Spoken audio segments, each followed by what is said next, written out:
boy, if I was thinking it, I'm sure our guests were thinking it. When is the intro music gonna stop? Boy, was it taking forever.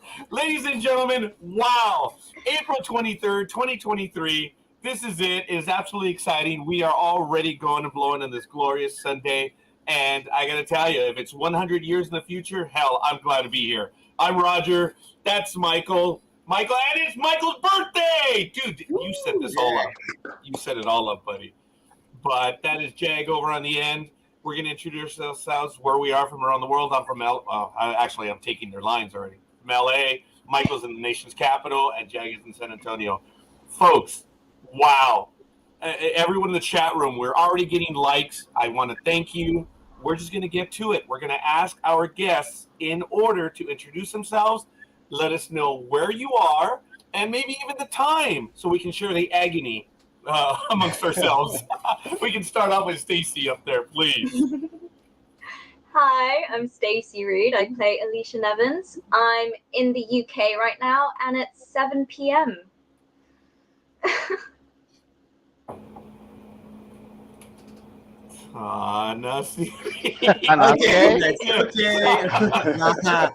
I'm Tanasije Cakic. I play Florian Rupnik. I'm in Belgrade, and it's 8 p.m. Hi, I'm Radovanovic Tamara. I play Jelena Griff, and I'm in Belgrade, and the time is 8 p.m.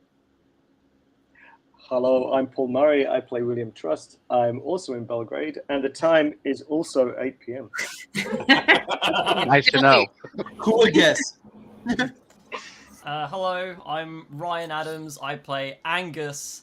It is 7:03 here in the UK. Hello, I'm Mercedes de la Cruz. I play Helena Trust. His wife. Yeah. It's swapped, so it's confusing. I'm in Whistler, Canada, and it's 11 a.m. Samantha. Hi, I'm Samantha. I play Kelly. I'm in Vancouver right now, and it is also 11. Wow. Excellent. As I mentioned, I'm out here on the West Coast. It's 11. For Michael, it's 2 p.m. And Jag, you're in San Antonio, right? It's correct. Yeah, so what's that, noon? Folks, we 1 o'clock. Oh, sorry about that. 1 o'clock, yes.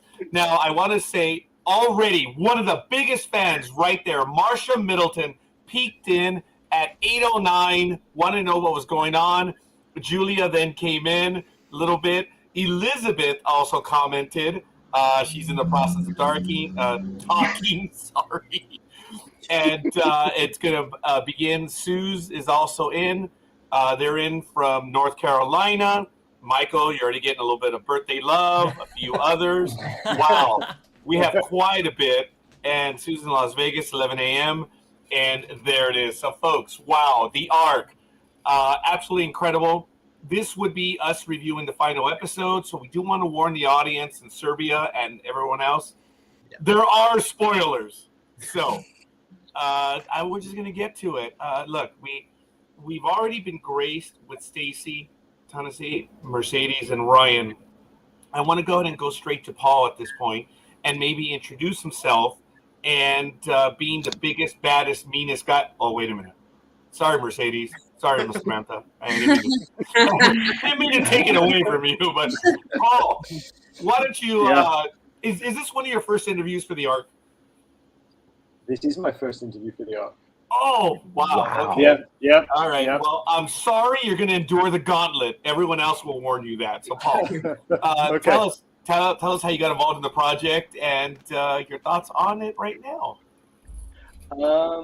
I got involved in the project. I've, like most people, you get a call and you get asked to try out for it. And they'd seen something else that I'd made a little time before. They liked that character. They asked me to try out for this. I did it, and I was lucky enough to get offered it. So it was, it was a thrill. I mean, who doesn't want to play a bad guy in a sci-fi series? I mean, come on, it's a dream. And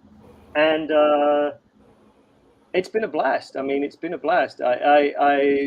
it's a bit strange at the beginning because William joins the party halfway through.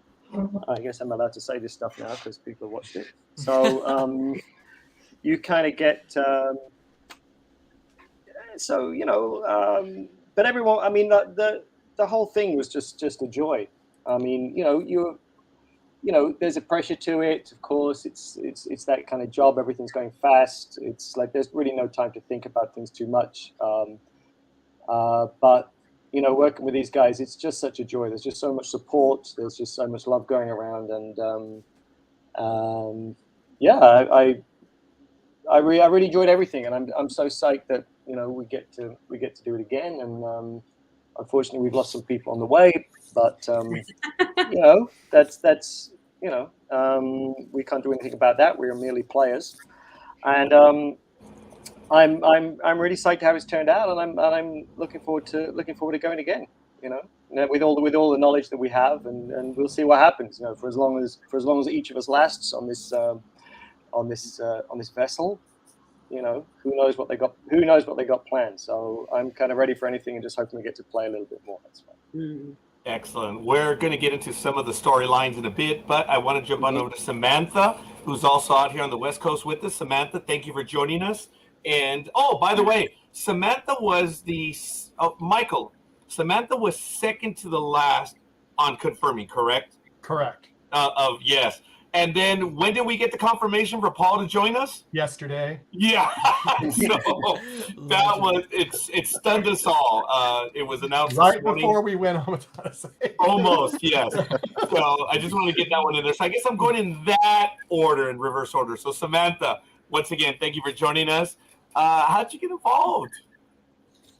Well, actually, when you just said I was second to last to be involved, I thought you meant on the show, like on the Ark, because I was probably the second to last to be involved on that as well. Because I don't join until episode 7, so most of the cast was already formed and filming, and I literally found out I got the role 5 days before I was in Belgrade, so it was a very quick turnover. Wow. I auditioned, I found out I got it.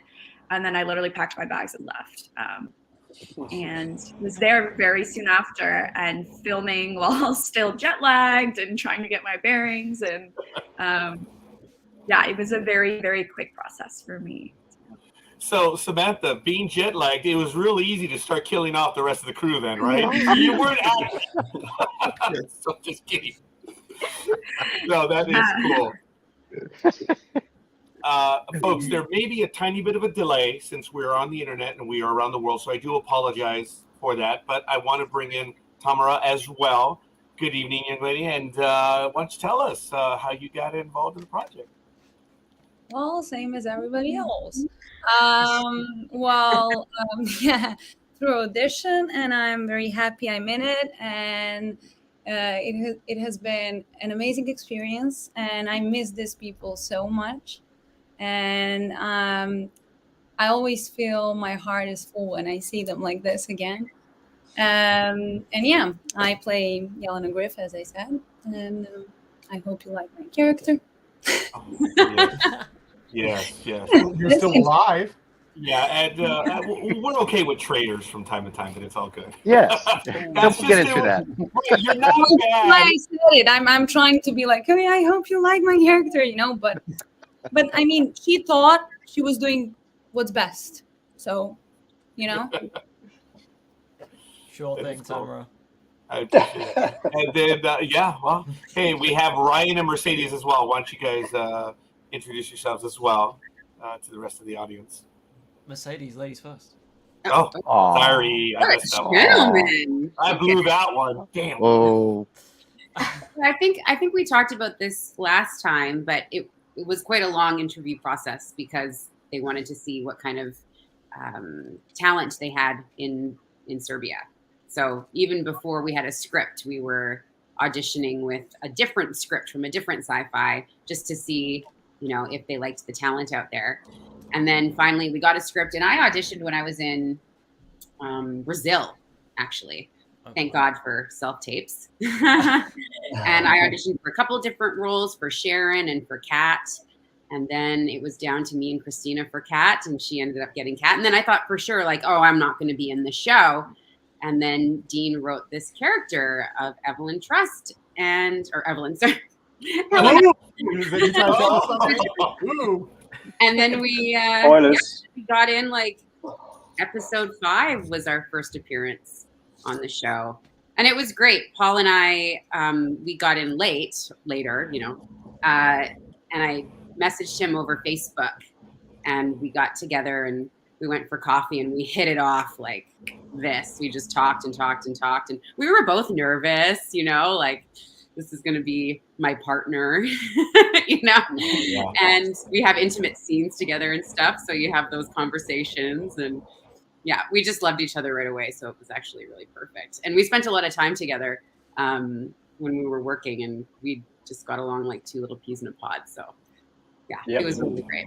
It definitely seemed that way. Before we get to Ryan, Marsha Milton says, Samantha, it almost looks like you're wearing a tiara. Kelly is no princess. So we are eager to see where she is in season 2. Yeah, we will have amnesia. So it's a headband. But I see what they mean. Yeah, no, Kelly would not wear this. She would not. This is definitely not her style. That is cool. So, folks, already you see at the chat room, everyone in the chat room, we have quite a few people. And for those that did not introduce themselves, please let us know who you are, where you hail from, and let us know what time it is where you are in the chat room. And finally, the man who got it all going right here, at least for us and fandom right here. He was the first one to acknowledge the gauntlet. He endured it, and he was our first hero, no doubt. Ryan Adams, good evening, young man. How you doing? Hello, man. I'm good. I'm very good. Yeah, I mean, I'm sure we spoke about it last time as well. But yeah, I got an email through with the character and the show and everything. And yeah, originally he was very different, Angus. He was written as a completely different character.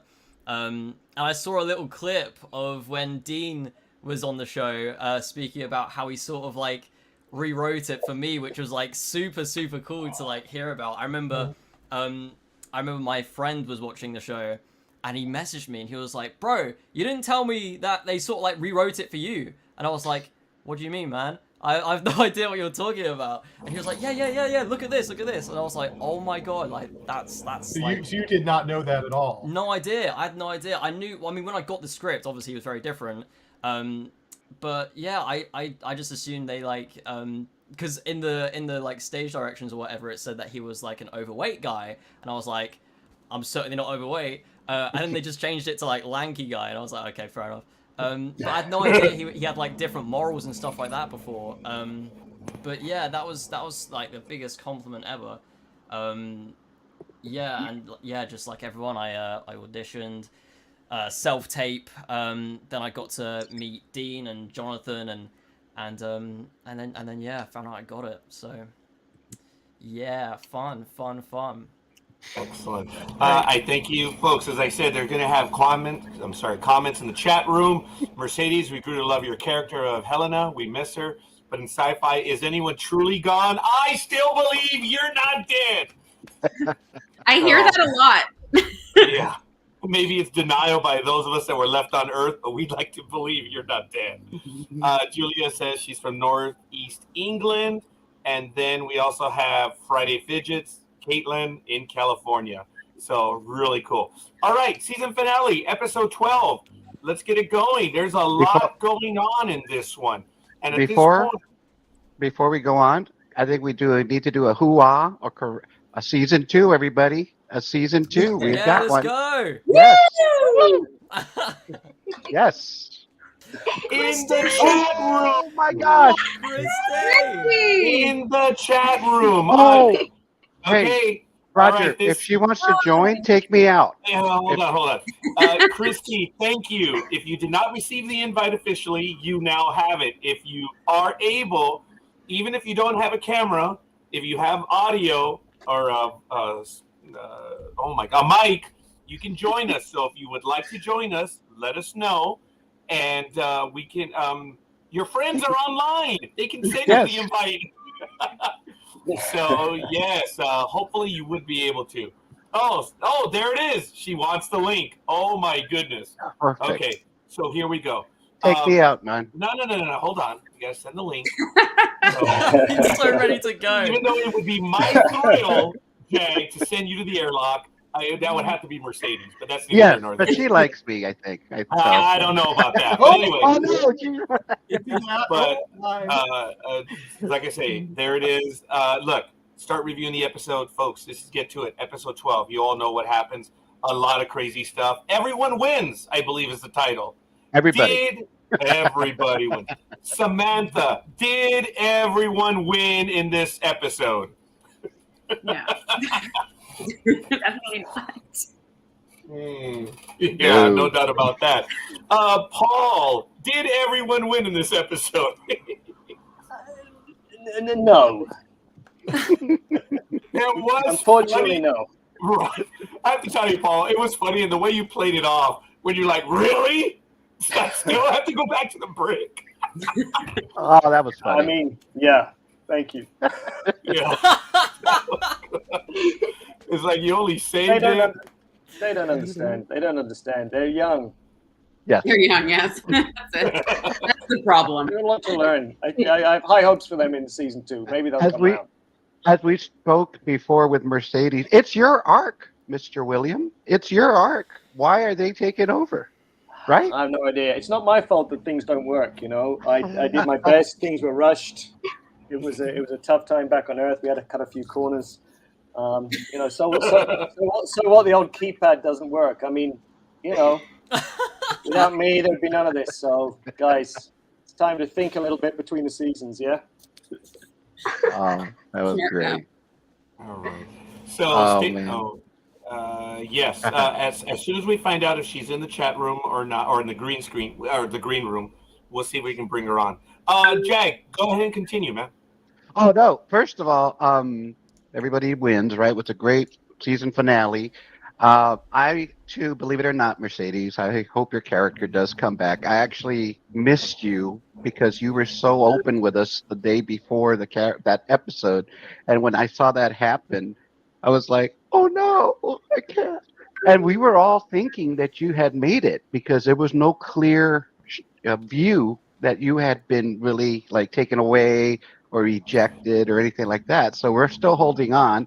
Samantha, I think based on the live comments that I've seen, you supersede Helena and William in terms of everybody just hating Kelly, which is probably a compliment. But everybody's just like, oh my God, you know, and they actually went really weird on the wording that they say because it's really like, oh my God, she's a real bee, you know, and all this other stuff. So clearly you're doing, and it's so surreal to see you and Mercedes watching the episode as she's getting shot in her story, going, oh my God, these guys are hanging out. But anyway, Kelly, I knew you were going to come back. Or should I say Samantha, I knew your character was going to come back and get revenge on poor Ryan over there. And Ryan, what a gentleman throughout the entire season. Just, you know, standing up for Alicia, removing the crops because the coup had occurred. You want to starve everybody. I mean, that was just amazing to see you do that. He's smart. Yeah, very smart. People forget he's one of the smartest guys on earth. Yes. So we find out. I'm going down the list. By the way, Roger, you're gonna be disappointed. I only got to see the episode twice. I didn't see it 4 or 5 times like I usually do. So I'm a little low on my notes. They're the ones that are disappointed, buddy. Yeah. You normally watch them 4 or 5 times. How close are you to the airlock? Oh, Ryan, Ryan, above you right now. It's not a joke. Seriously, in the community, yeah, we understand the numbers in our own way. So we would watch the episodes through Peacock. We would watch it through the cable. We would watch it through the apps, and we would visit family and have them join us and watch as well. And make them watch it. Of course. You know, especially the ones that don't speak English. You know, they had to watch it as well. Yeah, we would translate for them, you know, that kind of thing, you know. So let's just begin down the list. You guys, if you have any comments, if you remember anything from shooting or anything like that as I go down the list, by all means, let us, you know, feel free to jump in and hey, I remember we did this and so forth. So Someone at the door. well, there's our new fan. It's not my dog this time, or I don't have a dog, but It's okay, Stacey. Can you tell us the name? Oh, I forgot the name of your dog. Lucy Lee? Mine? My Oh. brother Bless and you. sister-in-law's dog. It's Bertie. Okay. Well, they can Somebody's bark. just come home, so that's why they're very excited. Bertie's got his girlfriend Emmy over as well, so I've been dog sitting as well. Well, I think Alicia, we'll start off with you in that Stacey's character, Alicia. I mean, she's just a solution to everything. So she helped find the cure for Clampkins. So with the spiders. I thought it was really interesting that I'm jumping ahead, but it was funny to see a very strong, very brave person afraid of putting their hand inside the spider container. And Alicia's just like, oh, they're so cute. They're taking, whatever. And then all of a sudden she starts to hit the container. How come they're not biting? Oh, well, let's hit the container. Then make them bite.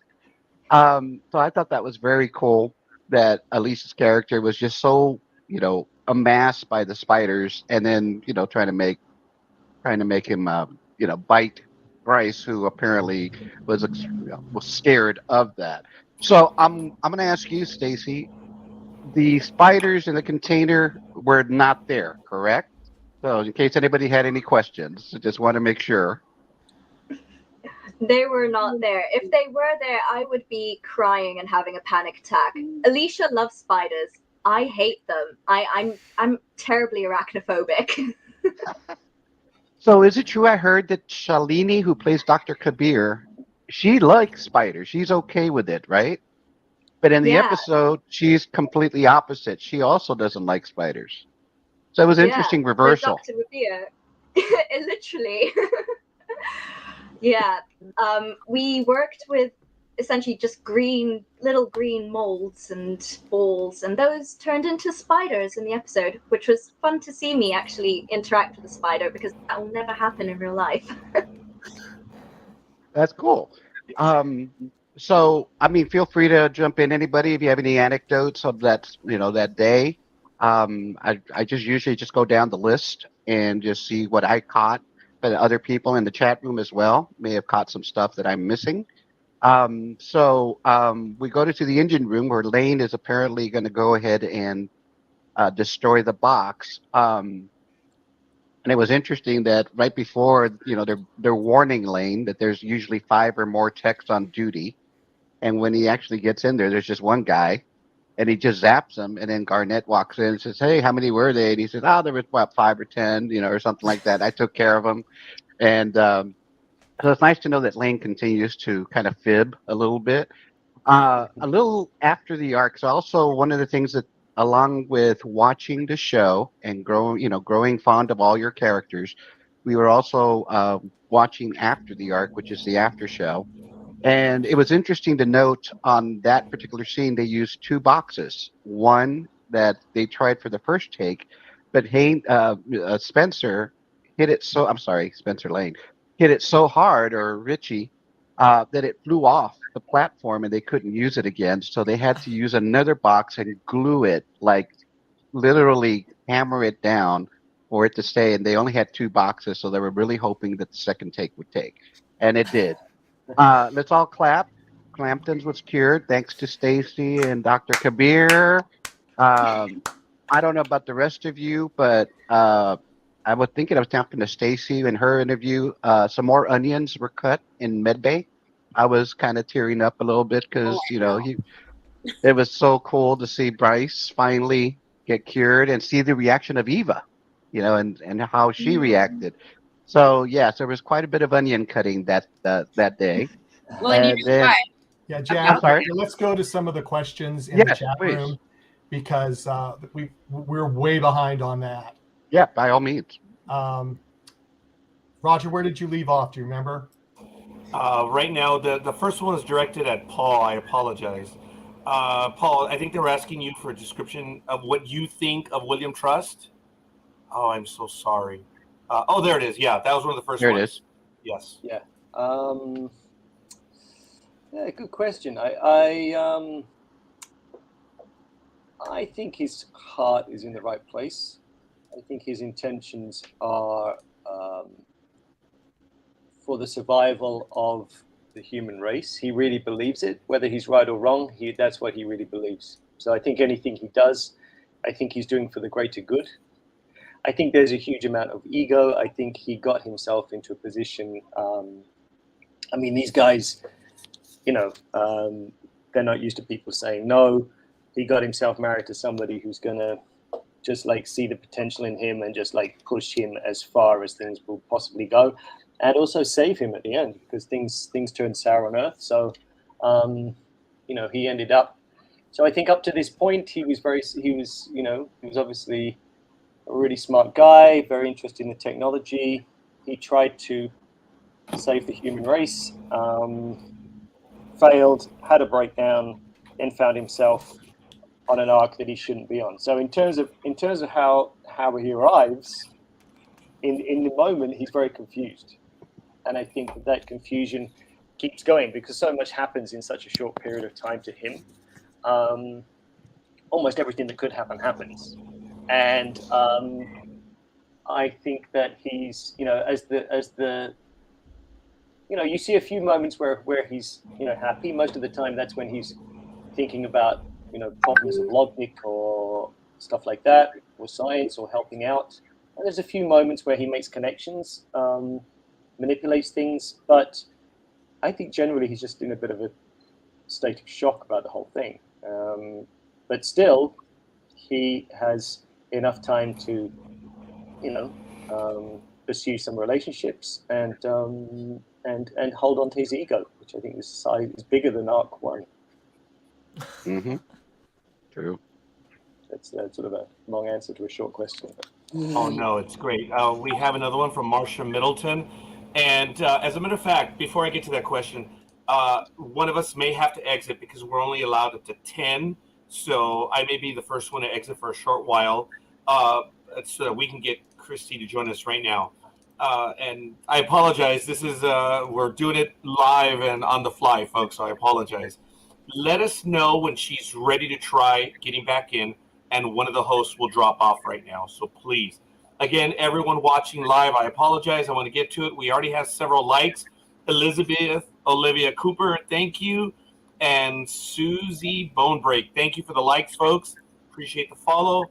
And there it is. In the pics we've seen, it looks like cast members had lots of fun off screen as well. And adding to that, we did find out yesterday that apparently there is a major social scene in Belgrade, and I guess maybe the crew would go out after hours and stuff. I don't know. You could maybe no idea what you're talking about. In Laos, so it begins. All right, well, there we go. Ryan, you want to start addressing that one there and have everyone go around and talk about that? There is nothing to address. They were all rumors, right? Belgrade, so I've heard, has a great night scene. So I've heard. But yeah, that's no, we had a great time. We had a great time in Serbia for sure. Absolutely. I think all of us were just like, well, I mean, to my knowledge, I don't know if any like of the cast outside of Serbia had like really been there before. So we were all just like super like excited to explore and to just see what it's all about. And yeah, we really did have a really good time with each other outside of shooting. Yeah, and we had great nights out. So was there a big party planner? What, just someone in particular who planned parties? That's Reese and Richard, baby. They love a who's going out tonight message in the chat. Yeah. Well, we were talking to Tanasije. Did I get it right? Yeah, you did. Thank you. I practiced all night for that. But the food in Belgrade is good. So is that confirmed by everybody here that the food in Belgrade is very good?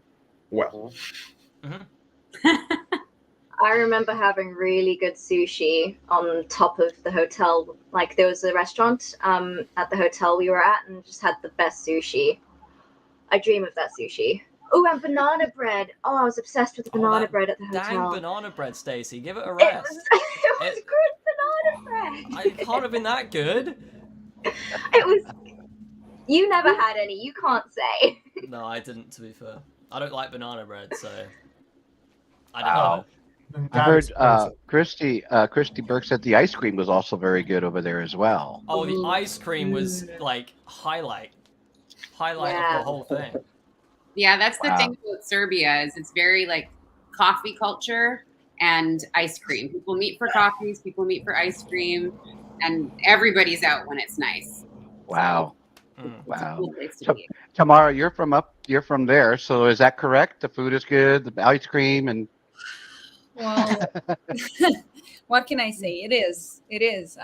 We really do have good food, meat especially, and ice cream, of course. And we often go out to have lunch somewhere when the weather is nice and have coffee and and I mean, but I also miss having lunch like on set with whole cast together. So that was pretty nice too. I miss that. So yeah. I could tell from just a show. Actually, Jack, hold on a minute. That's okay. I heard something on our end as if someone's trying to get in. Is she still trying to get in right now? I sent her the link again. Okay, I think that is our cue that she's trying to get in right now. She's trying to get in. Okay, so remove me, please. Okay, well, we'll bring you back in a little bit, Jag. Sure, All right. no problem. Okay, let's make sure he goes and see if we can bring her in right now. Okay. I'm letting her know. I don't want to kick him from the studio. Jag, we need you to close out and join in on the YouTube stream because you're still in here. No problem. So we need you to exit for the time being. Okay. Okay, so hopefully we'll be able to bring her on. Okay. And we'll see. So, folks, obviously we have a few. Ryan, look, there it is. How was it having both young ladies fighting over you? First of all, did you even know it was going on, Ryan? Because you're into your plants and stuff. Listen, I'm used to it, all right? I really, to prep for those scenes, I really took from my own life. And no. I did what did Angus know it was happening? Is that what you were trying to ask? I don't know. Angus really is involved in the workload. Okay, he is career driven, and he has look. He didn't have time to think about that stuff until he really was getting flirted with, I suppose. But yeah, no, that we had, those were some really, really fun scenes. Me and Sam literally just like, we had like a whole day in the dome where we shot just like scene after scene, and like, God, it was so hot. And no, that was like, oh, it's so weird I can talk about this now because it's out.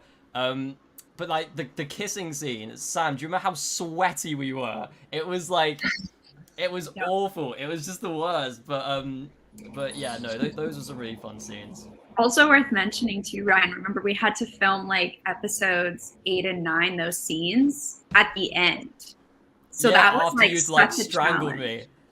Yeah, that was such a challenge like for us as actors, because they had to do like some maintenance in the biodome. So all those like romantic scenes before, Angus knows Kelly is who we realize she is. We did all of that first and then went back and filmed all the like innocent scenes in the biodome. So that was wild to try to figure out. And thank you for that. Big bravo. Jani says big bravo for all the ladies in the cast. Such a great group, different personalities and characters. And we have from Lake Chapala in Jalisco, Mexico. That's my mom. Oh, she is! Wow. We've had some incredible stuff happen on this episode, in this program, folks. And who knows? Maybe we can have your mom join us. You never know. Hi, Mom. That is so cool. Mercedes and fan. Oh, I'm sorry, Mercedes? Oh, I said my mom's a super fan. Oh, heck yeah. That's how it begins. Mercedes and Paul, That was kind of funny. What about your kiss in the cryo bay with Lane standing by? How many times, Paul, did you have to do that one? Was it like about 20, 30 takes? Yeah. Just, it was tough. It was just really just to make him feel as awkward as humanly possible. I think that's what we were going for. It was, I have to say, like, doing those scenes, like when you get the script, when you get that kind of stuff, it's, I have to be honest, I think the first thought is normally for the person you're playing with, because it's much more, it's a vulnerable position to be in. We've heard all the stories. And Mercedes, just absolute gem. She just like says, okay, we're good. As she said, we got on really well anyway. So she just said, look, I completely trust you, and let's just have fun. And as soon as someone says that on those kind of scenes, you're like, okay, let's have fun. And we did. And just what the director wanted it to go like that far. And so, there was no awkwardness, and the fun of seeing kind of Reese with us the first day, and we're doing this stuff. It was nice. It was a really nice first reaction. Don't touch it, Roger. There we go. Oh, I'm so sorry. Paul, yes. The captain is on board. Yes, genuine Yay! What a surprise. I'm so sorry. I needed Stacey, aka Alicia, to do all the technology for me. I literally had to download 7 different things. I was like, what is this? Hey, Christy Burke. Hi, Ryan. How's it going? What's up, guys? I just woke up, so I'm a little... Hey, it is all good. You're being welcomed, Christy. Thank you for joining us. It is last minute. Thank you, Nathan, Aaron. They're giving you props, Julie as well. And Gizmo Guy, is that Angus from Ark? Yes, it is Angus. Yes, it is. Gizmo Guy 99. He doesn't look like it right now. He's no. The Ark right now. No. Yes. The captain is on board. And of course, as he says, I was hoping you would punch Kelly. I was proud, so you would send her into a coma. As a matter of fact, Kelly already was one of the most unliked characters, but we'll let Samantha comment on that in a moment. Christy, thank you for joining us again. It's last minute. Why don't you, not that you need to, but why don't you introduce yourself to the audience here, please? Hi, I'm Christy Burke. I play Lieutenant Sharon Garnett on a good day, and I don't know what else I'm supposed to say. I just woke up. I'm in Vancouver, Canada, and I'm happy to be here. As a matter of fact, sorry, Mary I was gonna agree off the top. I was just didn't know. I had a photo shoot yesterday, and I didn't know how late it would go and all that stuff. And then I was watching you guys, and I was like, I'm jealous. I'm glad you announced your presence in the chat room and you were able to join us and cut through all the digital issues. Mary says, hey, Christy, love your character strength. Yes, there's no doubt about it. Christy, there have been 1 or 2 female captains in Hollywood. There aren't very many, and now you have a role in this. Obviously, it's important, and hopefully we can get past that time where we have to say stuff like that. But It is what it is. Take it from an old guy. I'm impressed. Tell us about you and your character and what the character means to you. Oh my gosh, I feel like no one wants to hear me talk. I'm yes, the worst person. No, we don't. Sorry, Christy. Okay, Ryan, I can't wait to see you. I'm so excited. Season 2, what? You don't understand. When we found out, I found out, I was the first person to find out that we had a season 2 on Easter, but I wasn't allowed to tell anyone. But I did call Ryan Adams. Some bosses may be watching, so be careful. And he was asleep. No, Dean. Wait, that's what you called me about? Yeah, but you were asleep. I didn't pick up. I was asleep. Oh my god. Yeah. Frick, dude. Frick. Anyways, you know now. I forget. Yeah, he just found out yesterday. I'm so bad. Okay, so I just found out just now. Lieutenant Garnett. What I love about her, I think is what you asked me. What I love about her is she was written like a man. Like when I first read the pilot, didn't know I was auditioning for Garnett because it just said Garnett. It didn't say anything about Sharon or anything like that. And then when I realized I was auditioning for Garnett, I was like, oh my god. I was like, I can't do this. This is insane. Yeah, I don't know. She's very complex and like haunted by her past, and like her future. And weirdly, the first thing that like when I got the part, I worked with my coach like every episode, and we talked about like obviously now I can reveal she's a clone. But we just talked a lot about her being a clone and what that meant, and we found like this really crazy video of these apes that were like these monkeys that were like had lived their whole lives in a lab, and then eventually were allowed to like be released into like grass. And like we watched that a lot, and we're like, oh, that's Garnett. Like that feeling you get from that video of like always being caged and being in a lab, and then being stuck on the ship and not even really knowing your own identity and who are you, and you just have this soul mission and you were made for this soul thing. And so for me, her journey was always about a machine becoming a self. And then now in season 2, we can like really dive into like who she is and what that means, and realize more about her while the audience gets to realize more. So those are that's kind of where I started. I don't know if that answers any questions. Oh, it does a great deal. Christy, how was the nightlife in Belgrade? Because everyone here is kind of blowing us off on that. How was it? I mean, let's just say me, Reese, and Richard, we have fun.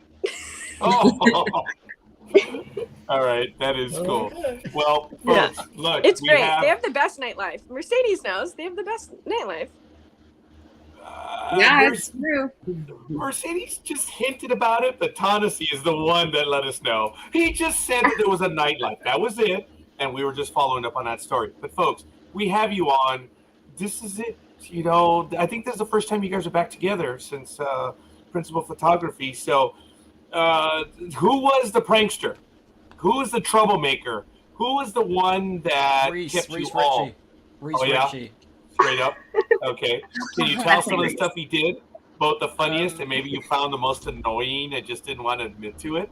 I have a funny story. The scene with when we're all taped up, like when we have our mouths taped up, we're like bound behind the back. So in between takes, like some of our we'd keep the tape on because if you kept removing it and put it back on, it would sort of like lose its stickiness. So we just had to like be silent, and it was really annoying.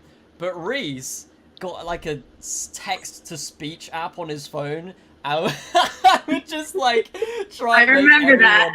Yeah. Just like try and make everyone laugh with some very funny comments, which I will not repeat. But yeah, that was like a good. I feel like it's moment. Reese, Richard, and Shalini. To be honest, Shalini is like once she starts laughing, you can't stop laughing. Oh, it's so infectious. Yeah. Mm-hmm. And Richard will say like the one-liner you need in that moment, just like Bryce. He is Bryce. Like he'll just say that one thing that like. As you're dying on the bridge, me and Stacey know, as you're like melting your mind on the bridge for the like 5th day in a row, the 100th scene in a row, and like Richard will just say something and you just burst into laughter. We had too much fun, even though it didn't look like it on the show. Now, there was a lot of action in this series, and a lot of you had to do stunts and stuff, and this is indirectly directed at Paul, but I want to know, did anyone get hurt in any stunts doing something? Did someone, maybe not miss on a punch or something like that? I'm just curious. Was there contact? No, there was no contact, thank God, because he's a big guy and I'm not. And if there'd been any kind of contact, I was going to be out for a while. So I was really glad that the stunt guys were so professional and they prepped us so well. I mean, I know there were some one or two good things, but that's not for me to say. I will leave that to my colleagues because I'm not one to tell things out of school. But I got away. Scot-free. All right, that is cool, Paul. I appreciate it. So something did happen, and hopefully maybe you could share some of it. The harmless stuff. But it was really exciting watching the accent and being able to share your thoughts on that is really cool. But Christy, you were laughing. Something happened. Well, I did a lot of stunts in this show, which was so much fun. I did a lot of my own stunts. I've never done that before. So just girl power. I don't know why I just did that. I'm in a weird mood. I can't believe I came on here. We did a stunt that Paul and Ryan and Reese, that one where we're running off of Ark 15 and we're going to Ark 1 and we meet those guys. And, Serbia has a lot of 7-foot, 300-pound giants that are hard to fight. It was insane. It was insane, but amazing. I was like, wow, I must look way cooler than what's going on here. But I did accidentally make someone bleed their own blood. Oh. And it was so funny because Ryan was watching playback and he came over to me and he was like, that was amazing. You are amazing. And then I just looked at him and was like, I just made someone bleed their own blood. Not the fake stuff. Oh my. But I obviously said sorry and we love those guys to death. I called when I found out we got a season 2. I called the stunt coordinator and was like, I'm so excited. I'm training right now so I can do flips and stuff hopefully in season 2 and do more action hopefully. So I'm I can do 3 push-ups right now. Thank you guys. Couldn't do one if my life depended on it. So I've been training really hard and I texted the stunt coordinator. I was like, I can't wait. Well, and the cool thing is when you see him in that last episode, when Lane goes in to break that whatever control panel. And that's our stunt coordinator. Mm-hmm. Oh. Okay. Yeah. Yeah. It's so fun. We had too much fun doing stunts. I had a hard time with mine though. The one where I have to hit Lane over the head with that pad. It took me, I don't know, 18 tries. I just couldn't do it. I didn't want to hurt him. Oh my god, I know exactly what you mean. When Angus has to hit Kelly with the tray, so many times, I'm like, I don't want to hurt you. Yeah, and then I thought I would be close enough, and every time, I'd miss. Yeah. It'd be close. The stunt coordinator's like, let me show you. And he does it. Then there's me. I'll punch him in the face for real. I don't care. Yeah. Oh my god. Christy, do you remember the stunt in the mess hall? Oh, where I had food poisoning and was couldn't believe I was standing and everyone was like, you look green. And I was like, I'm gonna do it anyways. But do you remember that when you were meant to fall on me? Do you remember what happened then? Yeah, you need me in the back. No, I'm talking about when I missed. Oh, when I fell? Yeah. Yeah, guys, you can't trust Ryan Adams in a stunt. That's all I'm gonna say. Samantha, how many times did he miss? Well, Ryan and I only did one stunt together, right? Ryan, it was just the tray, I think. Oh yeah. Oh yeah. That was. And I guess maybe the. No, there was also the shovel, right? Yeah. Oh, that was Alicia. Yeah. That's hits with the shovel. I forgot that was Alicia, huh? Yeah. Yeah. I don't even think you made contact. How many times did you do that one? Space, right? You were just hitting the ground. We didn't actually do that many. Yeah, well, I just kind of angled it well, and then I stopped right before your head. Movie magic. Yeah. It was all movie magic. I love these people's comments. This is so cool, guys. Yes. This is really cool. Yeah. Throw me under the bus. I want to do a shout out to Nathan, who makes all the GIFs. He's fantastic. He's made like 100. Oh, here he is. And he made a gif of this moment of Lane taking out the stunt coordinator with the taser. It's awesome. He sent it to me. He's posted all of these up on Twitter, and you can find them and use them. And he's incredible. So shout out to Nathan. Good job. Now I have a GIF, which is awesome. We all have GIFs. Wait, I have a question for you two guys. What's your favorite scene in the show thus far? Oh, that's mean. Oh, that's directed at us. Oh, okay. Yes. Right. Who paid who? Who paid you who? want me to go first? Wow. Yes. Yeah, Michael, go ahead. Because Honestly, I mean, what got me going with the show was the first scene. Oh, really? When, I see, oh, cryopods, lovely. And then the ceiling started falling in. And I just went, wow, this is going to be an interesting show. Yeah. And I mean, that got me hooked, and I got Roger hooked. Then we started doing these shows. So yes. It's very difficult for me because both Jag, who I'm hoping to bring back in, we write down notes on every episode so we can talk about it and break it down. So it is very difficult. That's so cool.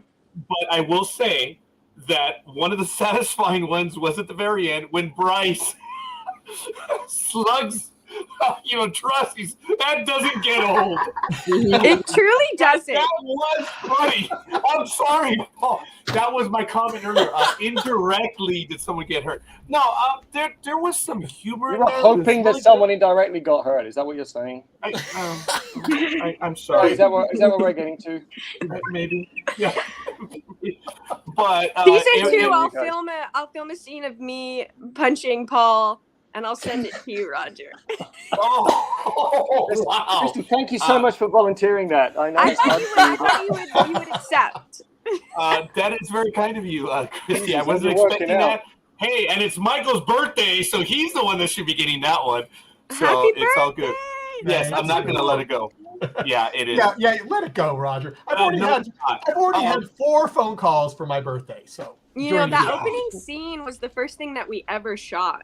Oh, was it? I wasn't sure because sometimes they don't film things in order, so I wasn't sure if that was the first. It was trial by fire, really. Dean went, oh, you just got off a plane 72 hours ago? Let's just light this baby on fire. Let's do the biggest set piece in the show straight away. Let's just do the opener. It was so funny. Reese has this story where, because some of us as an actor, sometimes you don't work for a while.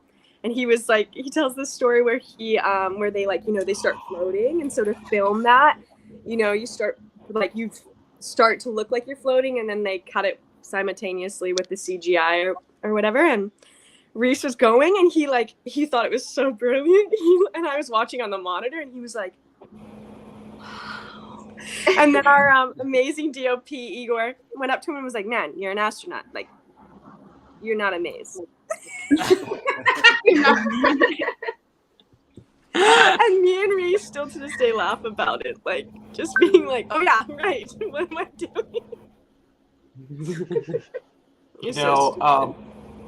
Sorry for interrupting on that. I just want to share with all of you is we've had a chance to speak with many of you. Being fans, we have been blown away by the detail that you as individuals invested into your characters. One of the questions that we have is, what did you receive as background info? We, as fans, know it as the Bible, production notes, whatever. And when we've had the conversations with you, it is amazing to us how you created the stories of these characters. And you're sharing it with us. And even now, on all these episodes, we've learned so much. And it's you guys are invested just as much as we are, and it shows. And I don't know how to say it any other way. Look, you guys are giving up on your Sunday to be with not Michael and myself, but with the community. Look at all the comments that we're getting. We can't get to all of them. And Michael and I envisioned you guys just talking it out. And we are losing we're losing our shite knowing that this is happening. And we're just absolutely thrilled. I do want to bring in those that have been a bit quiet right now. Tamara, you are, of all of them, you lucked out because you're the traitor, but it's just you made the right decision at the right time. So At you're the end- still on the bridge. But what drove your character? Was it because the love of and respect of the trust, or was it just that conversation that you had that made you turn on everyone that you had known? Well, I think a bit of both of those two. I mean, I think I have that fascination over Trust and Helena, and I think that I mean that's the reason why I actually came to Ark. So I think that's the first reason, because she's a bit starstruck by them, and they're her idols. And yeah, and then Helena definitely, pushes me further in doing that. Telling me that I'm doing the right thing. And yeah, and that Felix is emotional. And so he was. And I mean, it wasn't so easy for her to do that, for Griff, I think. But I think she really felt it was right to do such thing at the moment. And then she understood how naive she was later, and helped them and tried to say sorry. So yeah, it just, life. That's fair. I want to give a quick shout out. Susie, Elizabeth, Ricky, Tiffany, and Michael Bednar. They've given us shout outs on the program because they're watching. We thank you. So now, have you been able to see the run yet? I believe Tanasije mentioned that he had not seen it yet, but have all of you seen the 12 episode run now? And I guess we can go with Stacey and work our way down. Yes, I have. All right, and She's like, I lived it. well, yeah. No, really? I have the scripts for it, the notes and everything. What was really cool is it's still rolling out. I think it's episode 3 or 4 in the United Kingdom. In Serbia, it's episode 2 now, and it is still rolling out everyone else. Are people recognizing you now? Oh, it happened to me. I went to the vet. I was at the vet with my dog, with Lucy Lou, and I'm sitting there, and this guy's really smiling at me, but that's normal when you have a dog, Dog people look at other dog parents, and they're all smiling at their dogs, and he was looking for quite some time, and then eventually he goes, "Can I ask you, you're on the Ark, right?" That is actually so cool, Mercedes. That's so cool. Wow. Amazing. No, genuinely, that's rad. Wow. Well, I really thought that he was just interested in my dog, but yeah, I guess he was. It was Paul? I wasn't recognized, but I think after the second episode was shown in the States, my best friend who's in England, he knew all about the show, although he hadn't seen any of it. He said that his boss came back from a business trip in the States, and he was just talking, and he said, "Yeah, and I caught the first 2 episodes of this," because he knew my best friend's a big sci-fi fan. He said, "Yeah, I caught the first 2 episodes of this really cool new show. I can't remember the name of it, but it's like some guys in a spaceship, and it gets hit, and then my best friend's going, 'Are you talking about the Ark?' And he goes, 'Yeah, that's the Ark.'" So I wasn't recognized, but the show was recognized, and it was communicated to my best friend, who then communicated it to me. So I'm thinking, at that point, you kind of think, okay, yeah, it becomes a bit real. It's not just us kind of messing around in a big hall for a few weeks. Actually, people are watching this stuff. This is a show, and then it becomes something that's out there, and that's the moment for me when it was recognized, but it wasn't me that was recognized.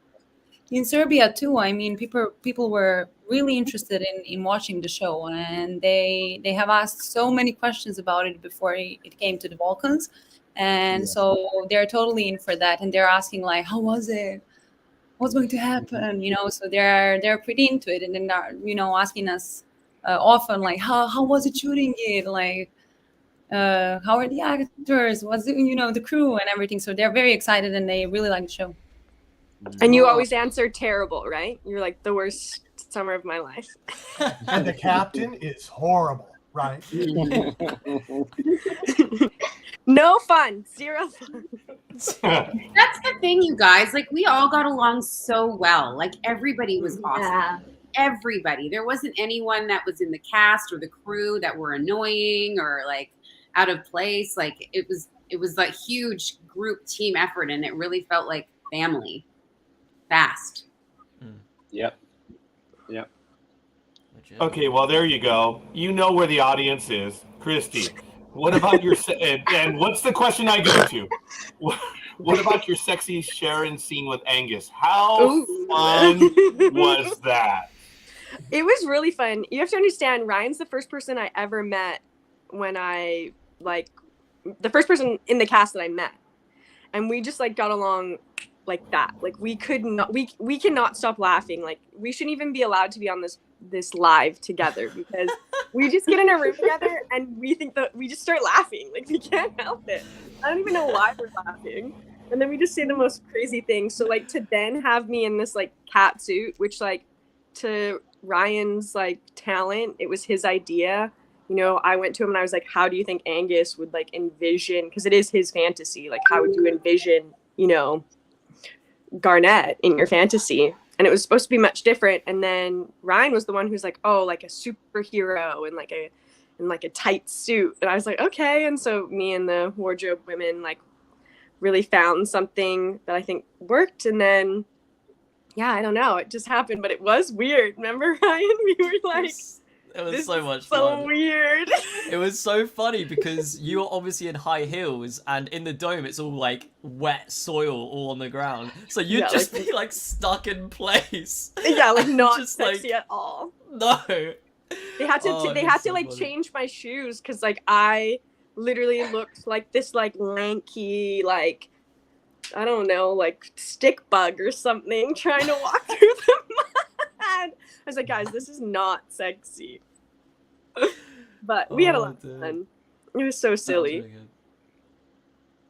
Yeah, that was a fun scene. And also so unlike Sharon. Like Sharon is like which is one of my favorite things about her. Like she's not sexualized at all on the show besides that one instant. So it was fun. Yeah, sorry about that. You know, and as a matter of fact, everyone but you was under the influence of the Comet water anyway. So. Oh, yeah. As a matter of fact, Christy, there's a moment where you're in a shuttle, I believe, and Conger or the Jelena, yeah. Thank you. She asked you if you're interested in Bryce, and you're like, no, it didn't even cross your mind. But fandom is going wild over what was seen at the very end of the finale, that there's a possibility of something, and it's kind of like that right now. Yeah. With Lane, you mean with Lane? Yeah, with Lane. I had someone ask me that question on Instagram, and I was just like, I can't even process it. Those guys are like my brothers. The idea of like, I mean, eventually I feel like Garnett has to go and have a romantic interest. I think it'd be really cool if it was like an alien or something, but I love how you pick an alien over Reese. Shame. I hope he's watching. He told me he was to watch. Well, if he is watching and he wants to identify himself, we will invite him in as well. There's no doubt. And I would bail on this one because he's the birthday boy, so it's all good. Look, as far as the episodes go, do each one of you have a favorite episode, whether it be your personal involvement or it's because the storyline? Now, Tiffany says aliens are hot, so I don't know what that means, if we're going to have one in the future.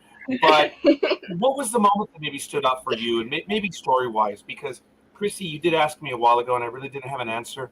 I think that episode of where and I commented about this in the review, when everyone was under that influence and they were looking back, that was a dramatic episode. It was very well done. I don't know if it was the third or fourth episode.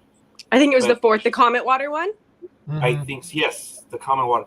Don't get me wrong. I'm in on the series. It's a great storyline. But it wasn't heavy-handed. It was emotional, and it gave background to the characters. Yeah, which I think was needed. At that time. Like, it felt like there needed to be Like finally we could settle in and like we need to know these people, you know? But wait, I have a question. Are you wearing a Harry Potter hat? Oh, I'm sorry. Yes. Yeah, the Deathly Hallows. I am sorry. I don't. Jag is the one that has the Ark hat. No, you don't understand. I love Harry Potter to the deep depths of my soul, and I saw that, and I was like, "We're friends. We're friends." And that's very kind. So I'm not going to refer to myself as being a cross-dresser, but I do want to say that I have a Star Wars T-shirt. I have the Lord of the Rings. I have this. And I think there's my ring. Sorry, folks. That's how bad I am. I have the ring right here. And then, of course, I have the Star Trek communicator. That's so sad that I admitted all of that. I love it. And I'm actually wearing it, the communicator. So, yes. I've been asked by many people, what do you like? I said, well, I like it all. So, and now I can't wait till Mr. Dean Devlin can merchandise some stuff, and we will be purchasing the art. We did talk to him about that. Yeah, we did. But Ricky Lee says, Christy, not sexualized, but not forced to set aside your feminine values. I don't think a male captain would have rescued. Oh, here we go. Would not have rescued Ark 15. Thank you. It's all in the writing, but yes. Yeah. There's like this amazing. There's this amazing quote that I recently found. Well, like, I don't know how I found it, but I was like so curious. Like Garnet, like where does that name come from? And this just goes to prove like how genius Dean and Jonathan Glassner are. Literally, this is something I found on the internet, and I was like, this is Garnet. And it says, legend has it that Noah used the Garnet to illuminate the Ark and sea, allowing the ship to navigate the waters at night safely. That is wild. Wow. Okay, we know that Dean is very deep. He's a writer, for goodness sake. All right. Yeah. Artist. Same with Jonathan. Yes. Like, mind blown. Yeah. Like everything, like you were saying, like everything's thought of. Yes, we commented about that in the episode reviews that there is some meaning that either you as cast members or everyone in the chat room has been able to glean, and it's incredible what's in the mind of those two, the producers. And I apologize, I missed someone, Samantha, and I kind of messed up on that. So yeah, I do know an apology on that. Hey, who knows? Maybe we've already had Mr. Devlin on. Maybe Mr. Glassner might, but we don't know. But I do apologize for not giving credit where credit is due. Gizmo Guy says, when are the Ark action figurines coming out? Oh my God, yes, I would buy all of them. So, okay, so I just want to know, which is the uniform that you want your Ark character to be in? Because Mercedes de la Cruz made clear to us that when she was wearing a certain uniform, she was being regal. So would it be the dress uniform? Would it be that space suit? I mean, what would it be? Would it be the cat suit? I mean, I don't know. Are we getting Ryan with the the little duct tape on his mouth? I don't know. If my action figure has the duct tape on its mouth, that's so disrespectful. I've got so many other costumes. Are you kidding me? It could be worse. You could be in the healing kimono with a burnt face. Looking like a That's like so it could be worse. The lubed face. Yeah. I'd like to be in the I'd like to be in the one that's easiest to go in the bathroom with. Because some of those you get sewn in, man, and it's like I mean, we're all nodding here. You know those compression suits with the cape sewn on the top, and the various levels. And when you're running short of time and your body's not really doing what you want it to do, it's not obeying you, it gets a bit stressful. So for me, my action figure would be an easily accessible costume. I'll leave it there. But that's true. We had our construction suits on, and then we have our capes or whatever, like the royal outfits over top. They did literally sew those onto the compression suit, so you couldn't go to the bathroom once you had wild. Or you could, but you would have to have a big break, and they'd have to resew it again. Yeah, I wouldn't have survived. They couldn't have pulled something like that on me. I wouldn't have survived. Yeah, luckily it was only a couple of days. Yeah. Did any of you get to keep your suits or anything like that? Ooh, I got mine. I got the white outfit.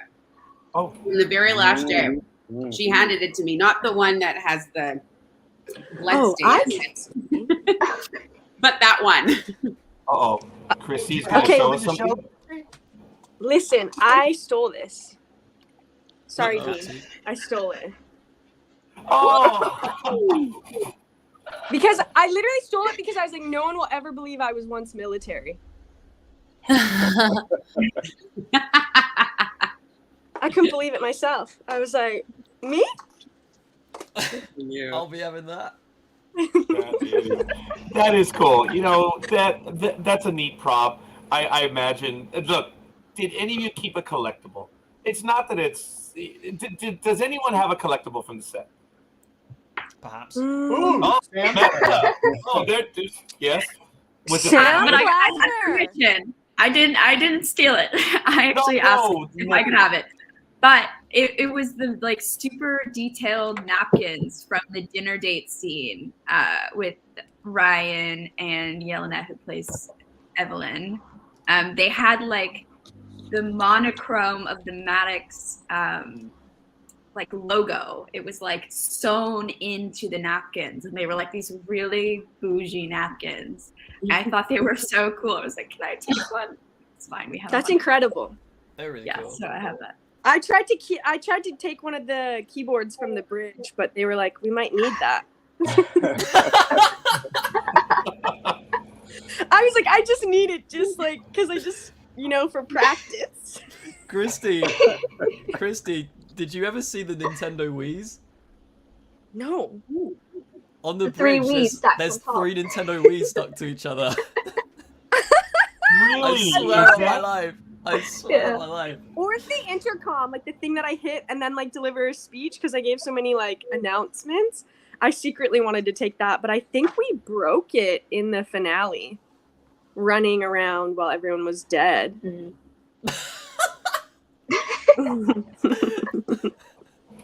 Well, I think we're going to ask Nathan to see if we can get a meme on that or a GIF, because he is here. And for those of you that know Nathan, who's creating these GIFs, he's out in Perth, Australia. So it's like 3 a.m. where he's at. Talk about a super fan right there, right now. Amazing. Yeah. I even posted it on the group, and because I knew he was there, and I said, and if you're in Perth, this is when our show starts, 2 a.m. And he is there. On Monday. That's amazing. Wow. I'm always blown away. Are you guys blown away? I'm always blown away. Like when people are like, I love the show, or they're watching, or I'm just like, this is incredible. I never you hope. I think you set out. I know we all like worked our butts off, and like we all really cared so much, and really I think approached it with like the respect of like an audience, because we all are audience members.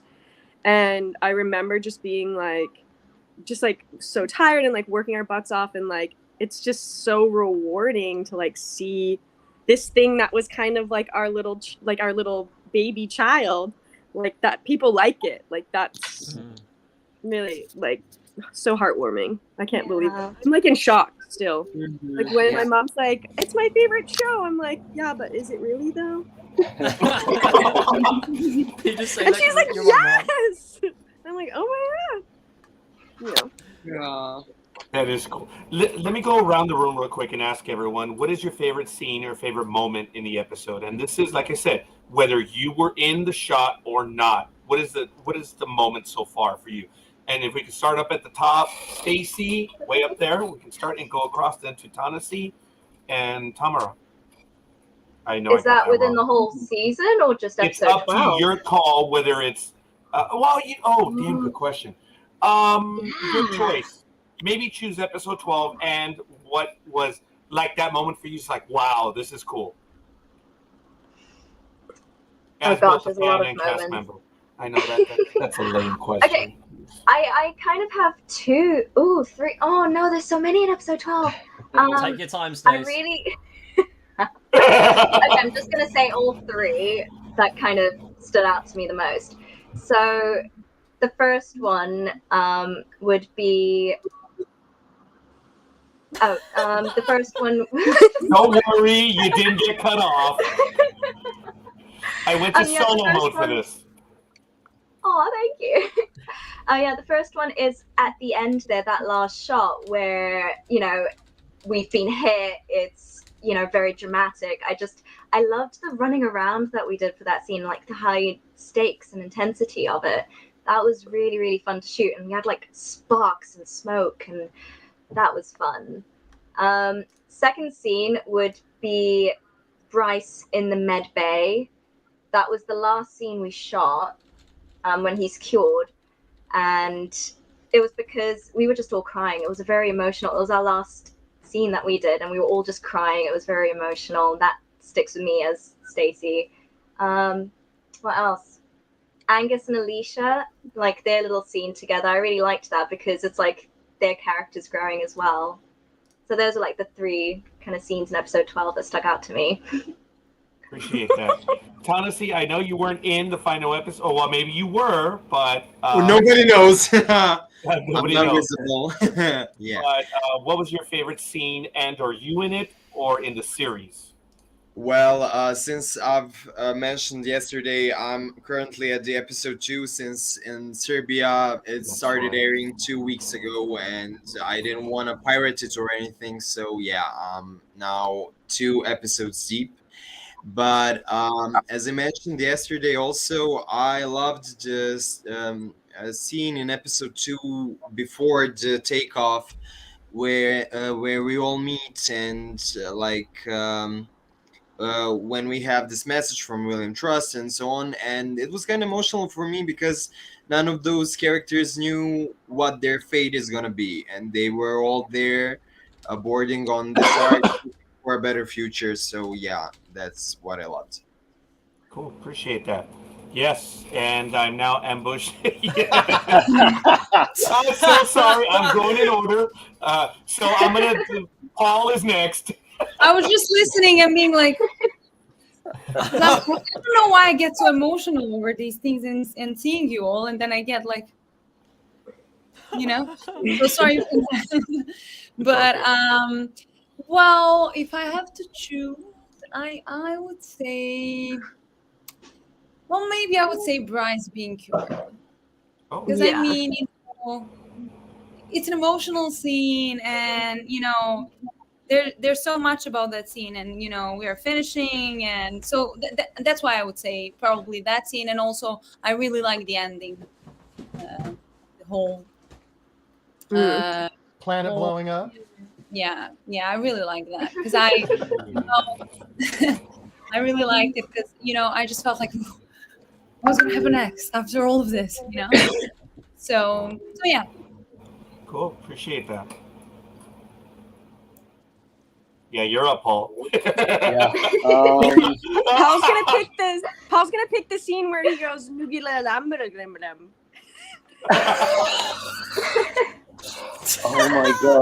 Oh my god. This yeah, thank you, Christy.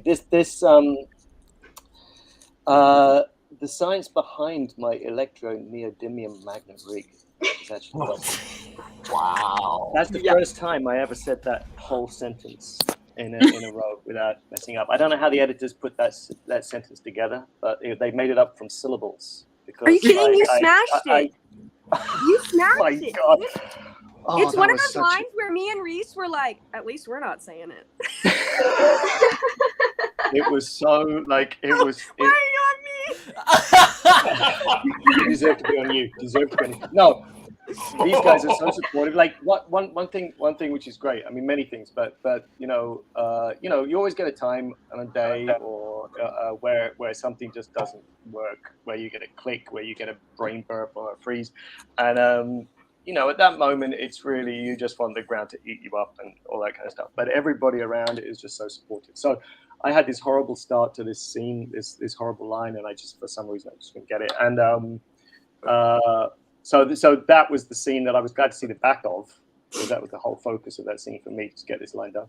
I don't know. I like it all. I mean, it's a boring answer, but I like the whole setup. I mean, it's highs and lows in that last episode. I mean, I like this scene like Christy and me were in the cell,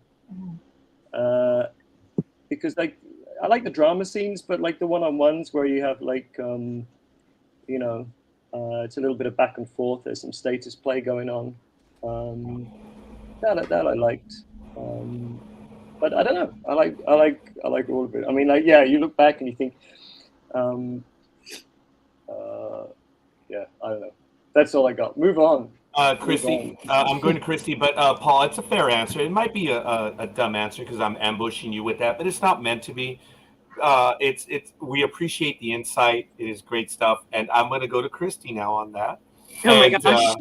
And first of all, I want to give a shout out to all of you as well, because you all know the scenes, the episode numbers. Wow, talk about being invested. That is appreciated by fandom. So Yeah. please, Christy, tell us. It's so funny, Jonathan Glassner. Like, I went up to him one day when he was shooting a scene. I can't remember what it was. I think it was a med bay scene or something in episode 12. And I was like, oh, what scene is this? And he's like, oh, 12:15. I was like, oh, the scene where so-and-so and so-and-so and yeah. And he was like, you're not in this scene. I was like, I know. We all know what's going on. Paul is being like way too like he's not telling the full truth. Like that day that Paul had to say like one of the hardest lines I think anyone has ever had to say on our show. We were shooting all that bridge stuff like in the finale and mostly throughout all the episodes, like back to back like a play. So it was like you would start and like you couldn't stop and scenes would roll into the next scene and the next scene when usually you just shoot like scene 12 and then like you go to scene 15 and kind of thing and you shoot out of order, but we shot all that in sequence. And like, yeah, of course you're gonna like screw up the hardest line known to mankind. And it was so much like choreography and stuff. So he's being like way too hard on himself. He was amazing. My favorite scene to shoot is probably like Stacey, the very end, because we did shoot that for 3 days. And I love the flip where you like see Reese really in control, Lieutenant Lane really in control, and you see Garnett in a accident kind of like, oh, I care about these people now, and now I've got skin in the game, and that does that make me a better leader or not? Whereas like at the beginning, you know, Reese is kind of the one who's like a little like disoriented, and Garnett's the one saving everybody because she doesn't really know these people, and that's just like what she's trained to do. So I do really like that, and I do love the last shot of the four of us. What else? What else? It was devastating when we were like calling and people like weren't answering. That was tough. And then this is a random scene, but I always think about this scene this is like I think in episode 7 or something. Me and Alicia shot this scene where like Felix is telling us it's his husband or something like that. And like in that moment, me and Stacey, literally us, the actors, like started to get emotional. Like we were crying and I like touched her hand in like very un-Garnett fashion. Like it was really beautiful. But yeah, I'd say that stuff. Appreciate it. Thank you. Okay, so for episode 12, I would have to say, honestly, the scene that Tamara, you and I shot together, the one in the hallway where we got to do like a little bit of combat, that was like the only scene we got to do that was like just the two of us. And I don't know, we love each other and we're good friends, and it was like the last episode, so it was I was very happy about that scene because I remember us talking like, yeah, we got a first scene together, and turns out it was good. So yeah, I really like that scene. Yeah, it was fun. Yeah, we just had a lot of fun. That scene, though. It was pretty fun, like especially with me like falling. So yeah, it was fun. Yeah, that's the one that I would say, at least from episode 12. Yeah, I think going back to past episodes, I loved the episode. It's like the first time you see me, Angus, and Alicia together, which is like the scene with the strawberry. And I think it's episode 8. That was just really fun, like exploring that dynamic for the first time for like those characters. And also, obviously, I love both those actors as well, so we had lots of fun. Get it. Oh. Yeah, sorry. I should have let you know, Mercedes. I was just reminiscing too at the same time. So. Yes. There's a handful of ones that I like, but I'd have to say, okay, I'm going to narrow it down. So the first time you see William and I come out of cryo, and we have that kissing scene, and we're making Lieutenant Lane uncomfortable. That was really fun to do. Because, we just kept rolling with it, and the director was like, now make it really awkward. And the kiss kept going on and on. And I think word for word, I said to Paul right before that, I was like, don't worry, I have no boundaries. So we were all in. True story. Anyway, I also really enjoyed doing that scene with Tamara, and I'm convincing her that she should follow us with the coup. It was actually a really sweet scene, and I'm really manipulative, and she was so cute, and she's supposed to be nervous, and I don't know. I felt like we really connected in that scene, and it was fun. Yeah, we did. Absolutely. And then I guess my favorite scene, which is funny because I'm dying in it, was shot with Kat, my best friend, who's screwing my husband. Real nice. But we were nervous about shooting it because she's supposed to be like a blabbering mess, and she was scared. I have this thing too where I think when I have to cry, when I know I have to cry, and it says cry here, like it's freaky to do those scenes.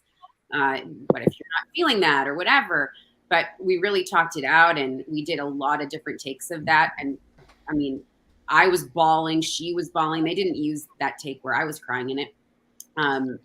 But we just laid there in that room together for, it must have been over an hour, like literally crying and holding each other. And, so it was really emotional and really sweet. But then the interesting thing about that is they did complete ADR over it. So everything that I'm saying in that, I actually did voiceover in Thailand under a blanket on my bed because I couldn't go to the studio to do the ADR. So I was looking at my laptop, watching the scene, trying to mouth the words, and they recorded it, and then they put it over, and you can't tell at all. So I was shocked. Yeah. That would be my favorite. Appreciate that. And lost the order, and here we go. He's ready to go now. Oh, look at that!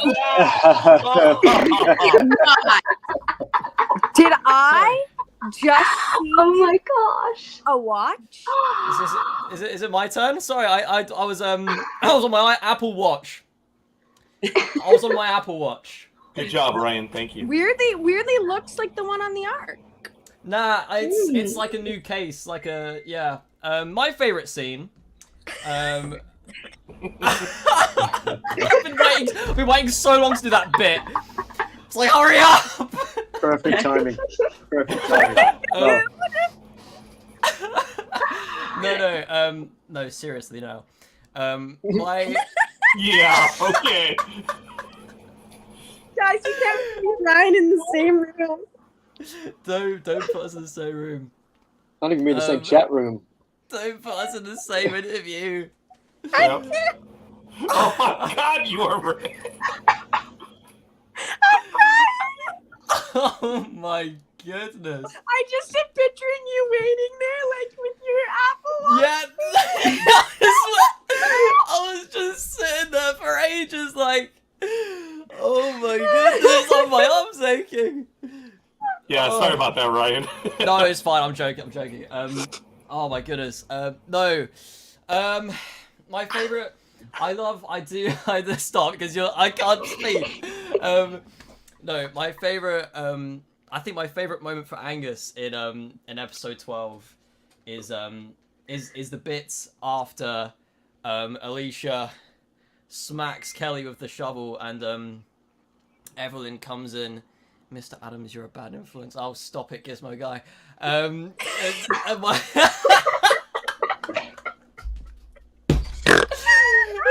no, seriously though. My favorite moment for Angus in the episode is when Evelyn comes in afterwards, and is like, who did this, and Angus sort of steps up and takes the blame, because I feel like before that whole Arc 15 story with Angus, he wouldn't have had the like confidence to step up and take that blame for someone else. Like he would just be like, oh, I don't know what to do. So yeah, I feel like that was a proper like turning point in his character, which I really, really loved. And yeah, that filming that whole scene, Samantha strangling me for about an hour, that was a bunch of fun. There she is with her tiara on.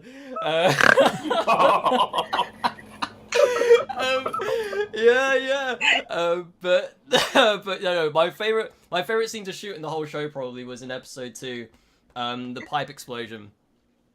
I was alone in that dome with all the crew, with like 7 different cameras set up, and the crew coming up to me being like, dude, get this in one, please, we don't have time to reset. And I was like, okay. And this is only episode 2, so like, me, a new actor coming onto this amazing show, very like soon after starting as well, having to do this like really big scene was super like nerve-wracking, but yeah, no, that was a lot of fun to shoot. So yeah, that is my answer. That was my very long answer. Wait, Ryan, Ryan and Paul, do you guys remember us shooting? I think it was the last day we shot in that shuttle, and everything kept breaking. Oh my god, yes, the seatbelts and like the chairs. In episode 11, when we're trying to escape and get out of Arc 15, and like the seatbelt, like right, let's get out of here. I still thought it was going to break when I was watching it. I was thinking. I know. I was like, thank goodness this is our last day. This is our last day. Oh, damn, that was fun. Oh man, so sorry guys, I have to go. But seriously, on that note, Ryan. To season 2, baby. Open up for me, baby. Well, Christy, we would love you to come back and do a solo interview if you'd like to. I would love to. Yeah, I'm totally down, guys. I think you guys did you DM me or something? I think I'll get back. I did a while ago. Yeah. Mm-hmm. I'll get back to you, love. Okay. Good. Christy, it's very kind of you. Your other friend what was his name? Mike? No. No, that's Mike right over there. But Jay. Okay, yeah, and then we can have him on too, right? Yeah, exactly. Because I'm sure he's like sad that he's been replaced sad, by me. I can tell. Yeah, he's sad. Yeah, so bring him back. We're gonna bring him back if you go. Yeah. Yeah, and guys, I can't wait to see all of you. I freaking love you. You smashed it. I cried watching the finale. I was like, man, we did a thing. Everyone, you just are so amazing, and you elevated your characters, and I'm just so grateful to be on this journey with you. And man, we have fun. I was like, when I found out we got a season 2, I was like, summer camp round 2? Like seriously, I'm so excited. And I can't wait to stand there and watch Alicia and Paul say like all the hard lines. So I'm excited. You just sit back and go, yeah, oh no, that's not me. Yeah. I'll just ask some questions. What do you mean you can't use the thermometer to make the spectrometer go faster? No, I'm so excited. And thanks so much, guys, for letting me join for like a little bit. On the contrary, thank you for spending time with us. I'm sorry for being a disruptor. I'm not good at these things. No, not even close. Not a disruptor. I'm just like, blah, and then I see Ryan and we just start giggling. So I'm sorry. No, that is cool. Thank you, and in old Garnet fashion, Garnet out, baby. Garnet out. Love you, Christy. See you later, baby. Bye. Obviously, the surprise having all of you on with us, and then now having her as well. That's just absolutely amazing. Comments. There it is. Jenny says, amazing scene in episode 7 where Alicia stands up for Garnet, Bryce, and Strickland while they're losing air. Yes. Yeah, that really was a fun scene. Oh, yeah. So, and again, have to direct it all to you. Where do you guys want to go? What do you want to talk about? What are we missing this time? Oh, go ahead. I think I'd share with Stacey. It was one of the early scenes when Ryan talks about like the difficult scenes and what goes on behind it. Like the scene where you, me, and Tiana were doing this time travel scene, and we go into faster than light speed for the first time, and it messes up, and we are backwards and forwards, and we're in the engine room, and we just had no idea how that was going to happen. And it was, I don't know if you spoke about this before anywhere, but that was really, there are times when you just, we trust the people we're working with, director and DP and everybody, and there are times, but you can normally kind of keep some kind of hold of the sense of the scene. But with that one, it was just, okay, guys, come and stand over here. Don't ask why, you just have to stand over here. You two guys, when I say no, you look around and be surprised. Okay, and then when you do that, you come. It was kind of, I think when I saw it on screen, it was just amazing how they put that together. Like everybody knew what they were doing, but at the time it was a real combination between kind of old school, kind of old school drama on a stage, and like a farce almost, and kind of high tech. So I don't know about you, Stacey, but when I saw that, I was just like, wow. We were right to put our faith in these guys because they just really made it work. So that's the one I remember as being like the most stressful. I was like where Ryan was on that pipe exploding scene. I was just like, oh god. But yeah, I was happy. And the relief when we're all on the floor at the end, like that exhaustion was completely real. Nah.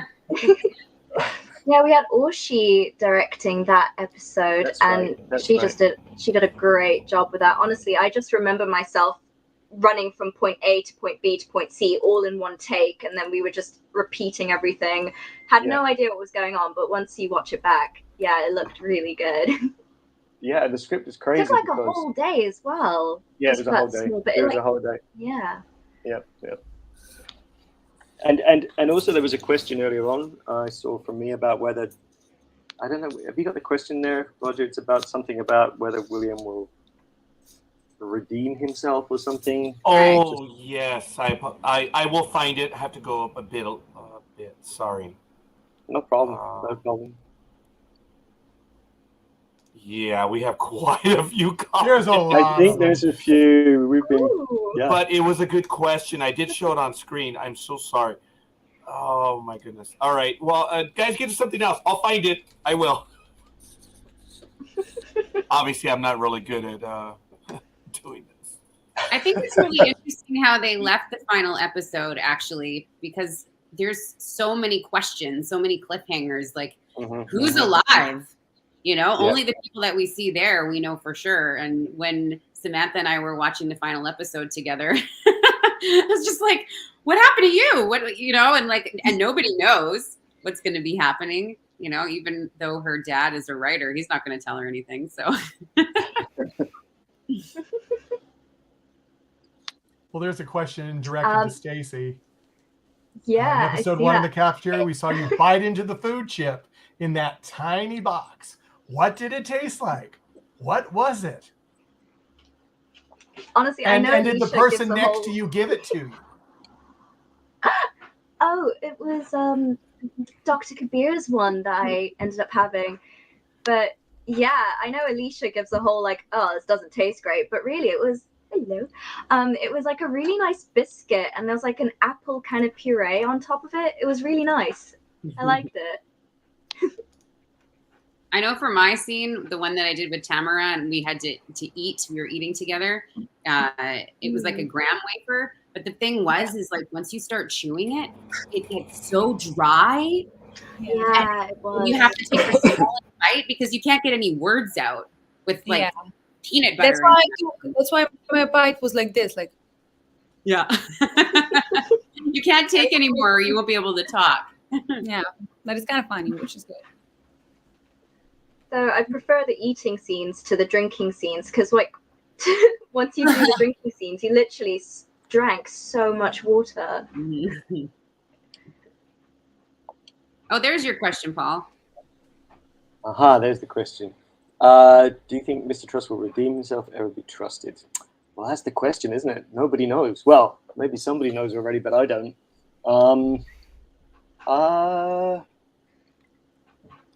I don't know. I think at various times they need to trust him. Yeah. Do we trust? Sometimes, I mean, in our first season, there are times when he's the first one to know the technology because he built the ship. I mean, he designed it, and then Alicia quickly takes over from him. Actually, knows things really fast, and runs with it. So there are things. I mean, there's the whole thing with the DNA library. I mean, the Juno project, that kind of stuff that was introduced, and there's a lot of things. Just like say these things. There's a lot of things. What's that? I think trust is close to redeeming itself until the last minute. Mass murder. Mass murder is a strong phrase, isn't it? Mass murder. Well, when is a mass murder? 1, 3, 5. Harry, Exactly. So epic of you. And an attempt. I think the key word there is attempt, isn't it? If somebody actually manages that, but I didn't. So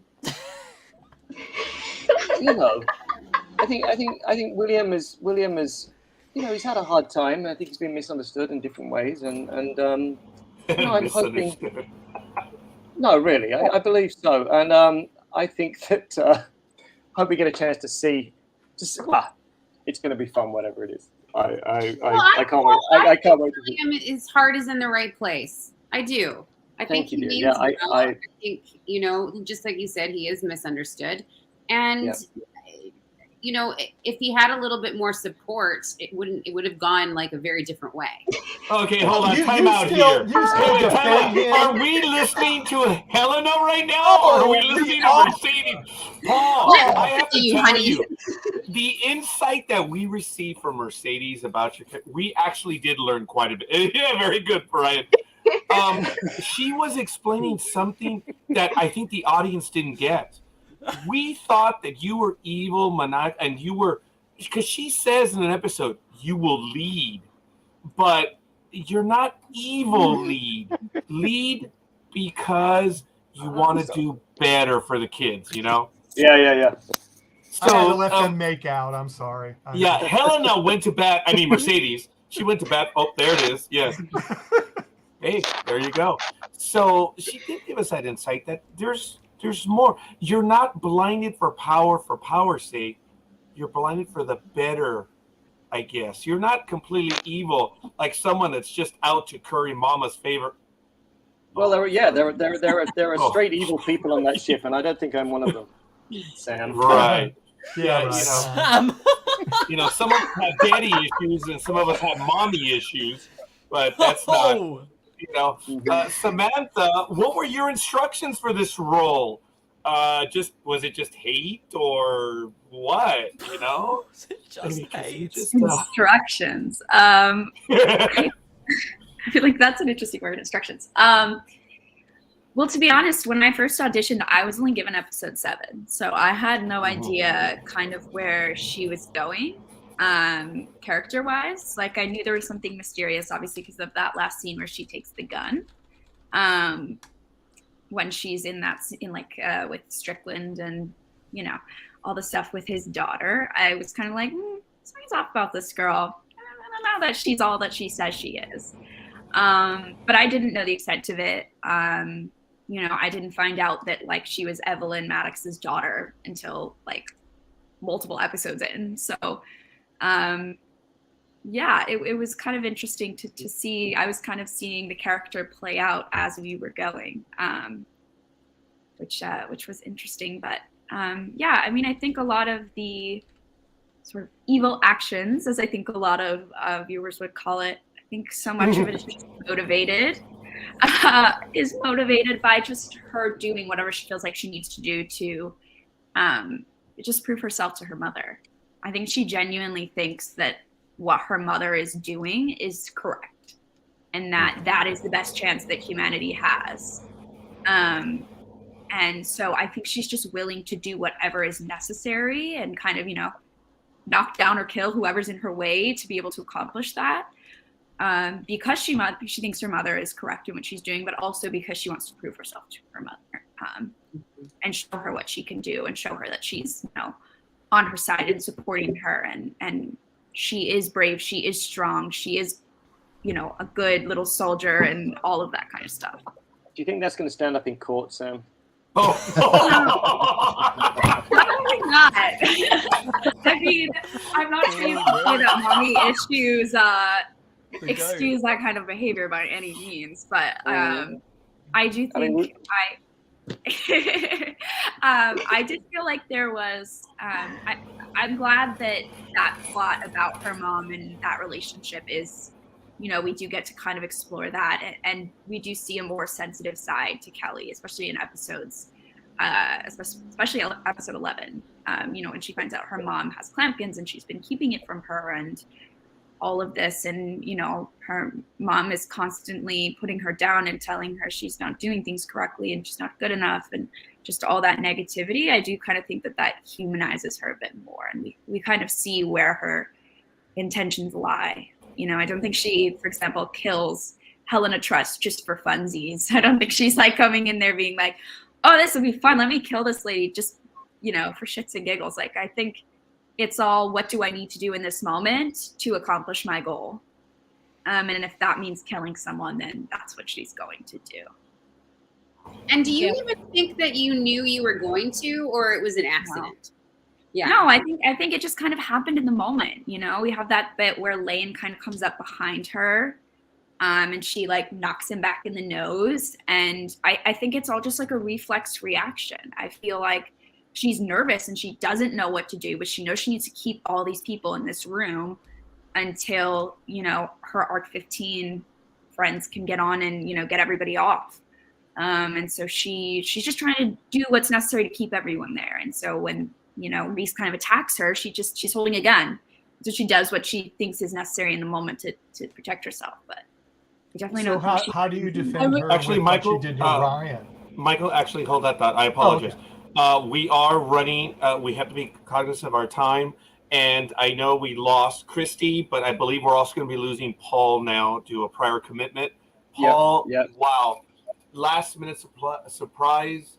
We thank you, Paul.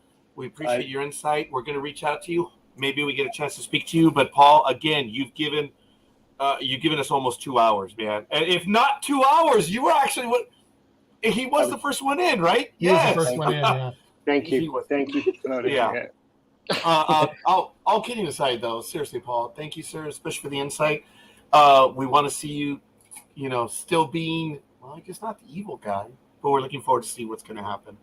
And and if you're up for doing a solo, I'd love to schedule one for you. Just get in touch. We will just get in touch with me the same way, and I will do that. This has been such a pleasure. It's been a pleasure to look back. It's been a pleasure to catch up with these guys on screen and you guys, and to look forward as well. So it's kind of just building the excitement for us, and I hope for our viewers as well. And just a big thank you to them because, we just do this, as Christy said, with a big hope that people are going to like it and get some enjoyment from it. And that's it's a huge buzz to us. So thank you, and my colleagues, and for you. Okay.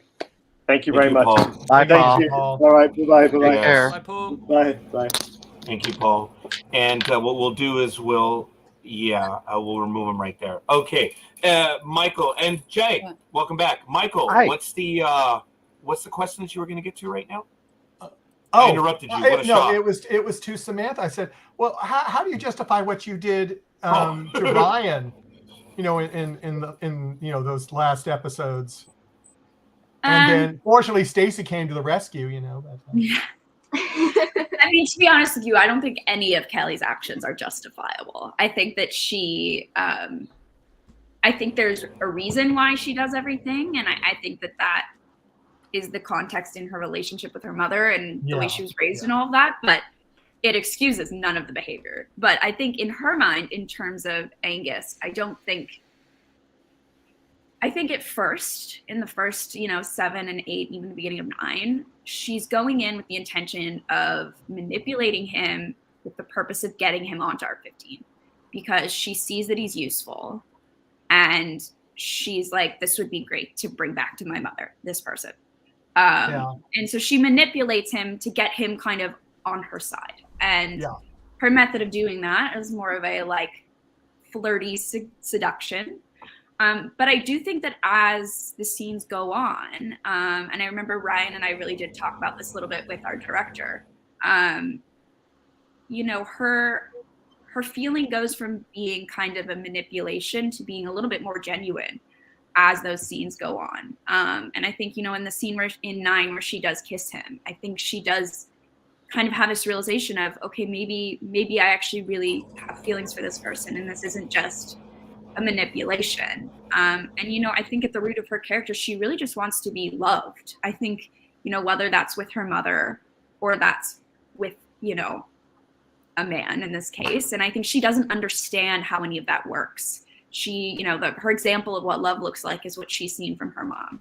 And so I think that she, in episode 10 and 11, I think she's really like genuinely trying, and she's just messing it up because she doesn't know how. She doesn't know, that maybe locking him in a room is not the way to make a man fall in love with you. But, I genuinely think she's like, I'm excited to have you here. I want us to eventually live together, and I think that we'd be a perfect couple. And, she's all in her head about that, and she's delusional, and she's obviously not going about it at all in the correct way. But I do think that there is like, she does definitely have deeply rooted feelings for him, I think, at that point by the end of the season. And she does really care about him, and she does really want him to be her boyfriend, or whatever definition of that she has figured out in her head. But so then I think that also explains at the very end of the season why she goes into the biodome after him when he betrays her. Is I don't think it's just you betrayed me as this, person I was manipulating, or this bad guy from the other arc. I really think she feels like they had a connection, and that they were, boyfriend and girlfriend, or, her version of that, and that he's betraying her and he's breaking her heart. And he's the reason that her mother's mad at her, and all of those different reasons. So while there is obviously, initially ill intention, I think as that relationship goes on, I do think that she really does have feelings for him. Yeah, by the way, I love... No, go ahead. Sorry, I just want to say I really love the relationship between your and Ryan's character. I think it's very interesting, and all that you said now. It just, I really love the scenes between you and the kiss scene and all of the other things. So yeah, that relationship is very interesting, and I really, really like them. So anyway, yeah, I just want to say that. Folks, again, and sorry, Ryan, we've had many of you on with us, and the insight that you've been giving us to these characters and to these moments, it is filling in a tapestry, and it's absolutely phenomenal. We're learning from each other the insight that we probably didn't see in the run. Ryan, go ahead. Oh, sorry, Ryan, go ahead. No, I was literally saying, I moved him. Yeah. I was literally saying thanks, Tamara. That was really nice of you. But no, literally echoing, like, there was literally some of my favorite bits to film was all those scenes with Sam, just from the beginning of meeting that character for the first time all the way through. I mean, episode 11 for me was by far my favorite I've had to work on, because there was just so many layers. Like there was just so much. Angus had to sort of manipulate the manipulator. He'd never imagined having to do this, but being put into that situation, he was like, there's only one way I'm getting out of this, and it's to make her trust me. So yeah, that was really cool to prep for and really cool to work on. And like Sam said, we had conversations with the director about each and every moment, because it was really these scenes that were really important, really had to get them right for them to pull them off, so yeah, for sure, those that whole I keep saying this word, but it's such a pun, this that whole story arc was definitely my favorite for Angus out of the whole of that season. Yeah. I agree. So Mercedes, did you say that you are dead? Please tell me you did not. Did I say I'm dead? Earlier in this interview, did you say, yeah, that I died, it's over? Did you say that, or? I don't, it's never over. Not in sci-fi. No, that is true, yes. I've been dying, Mercedes, to get this out of the way. when you were on with us, you revealed an incredible amount of information, and I hope I'm not embarrassing you, but it was on the episode. And I want to point out that it was a triangle. It's almost the way it is now, except Jag was in the middle. You were up on top, Michael was over there, and I was on the far side. And you had mentioned being adopted. And I said, wow, Michael is adopted as well. I didn't know this, and I found out through Jag later, but I'd mentioned to you what a symmetry that we have, because I'm looking for my half-sister. Right. Okay, remember that? Yeah, Mercedes, in the since I last spoke to you. I found her. What? Yes, I will have an opportunity to maybe talk to you offline on that, just to share that little bit of symmetry and closure. I think it's incredible. I'm not trying to make this about me, but I was dying to tell you because we had that moment, and it was really neat. And it turns out that Jag shared with me something, so it was a complete triangle. The young man, go ahead, Jag. What? I'm not adopted, but I do have half sisters somewhere, and I'm trying to locate them. And it was the four of us that had that connection. Isn't that crazy? Wow. So that's awesome. I can't wait to hear more about it. You were very kind in that episode, but I was dying to tell you. So I'm sorry. I told Michael I'm going to interrupt. But anyway, we're going to continue. We're on your time, folks. Especially those that are in the UK and Serbia, because it is Ryan, late over there. Yeah, I'm did really someone sorry. pull a gun on you? I'm really sorry. I need to shoot off, I'm afraid. Yes. But yeah, thank you so much for having me back on. This has been like so much fun. Thank you. I still have to say, first and foremost, Ryan, you got this going, young man. You were the first one to accept our invite, and you were awesome then. You are awesome now. You're the one that committed to being on today, and you're the one that made it happen. Seriously, Ryan. No worries. Well, it's nice meeting you, Ryan, finally. Yeah. Yes, nice meeting you. I feel like I've already met you because I've seen the interviews like when you've been on. But no. Honestly, it's like you keep saying that this is such a privilege for you, but this is such a privilege for us as well to be able to like come on and talk about the show and like, just the fact that like we have such a like great fan base is so great. So thank you so much. And it's nice to know you have another life. So. Another life. I was watching your previous episode with these guys, and they asked me, "What are you doing on a Friday night with these guys?" And it's nice to know you have another life. So. Yeah, I was mean to Ryan. I'm like, dude, what are you doing on with the old guys on a Friday night? Oh man, that was funny. You guys are gonna have to watch that episode if you really want to see it. But it was cool. Yeah, Ryan, watch the whole interview, guys. Go on, watch my interview. I'm sorry, Mercedes. Fun. I interrupted you, Mercedes. Go ahead. Oh no, Thanks, I was Ryan. just saying, like, just even us all coming on here today, and I just want to say this before Ryan leaves. I feel so emotional seeing everybody. You know, like I've had tears in my eyes like probably 3 or 4 times now during this show, and I have so much love for everyone, and I miss everybody, and like seeing everybody all together, like it's just. So thank you guys for having us all on together. That's really been special.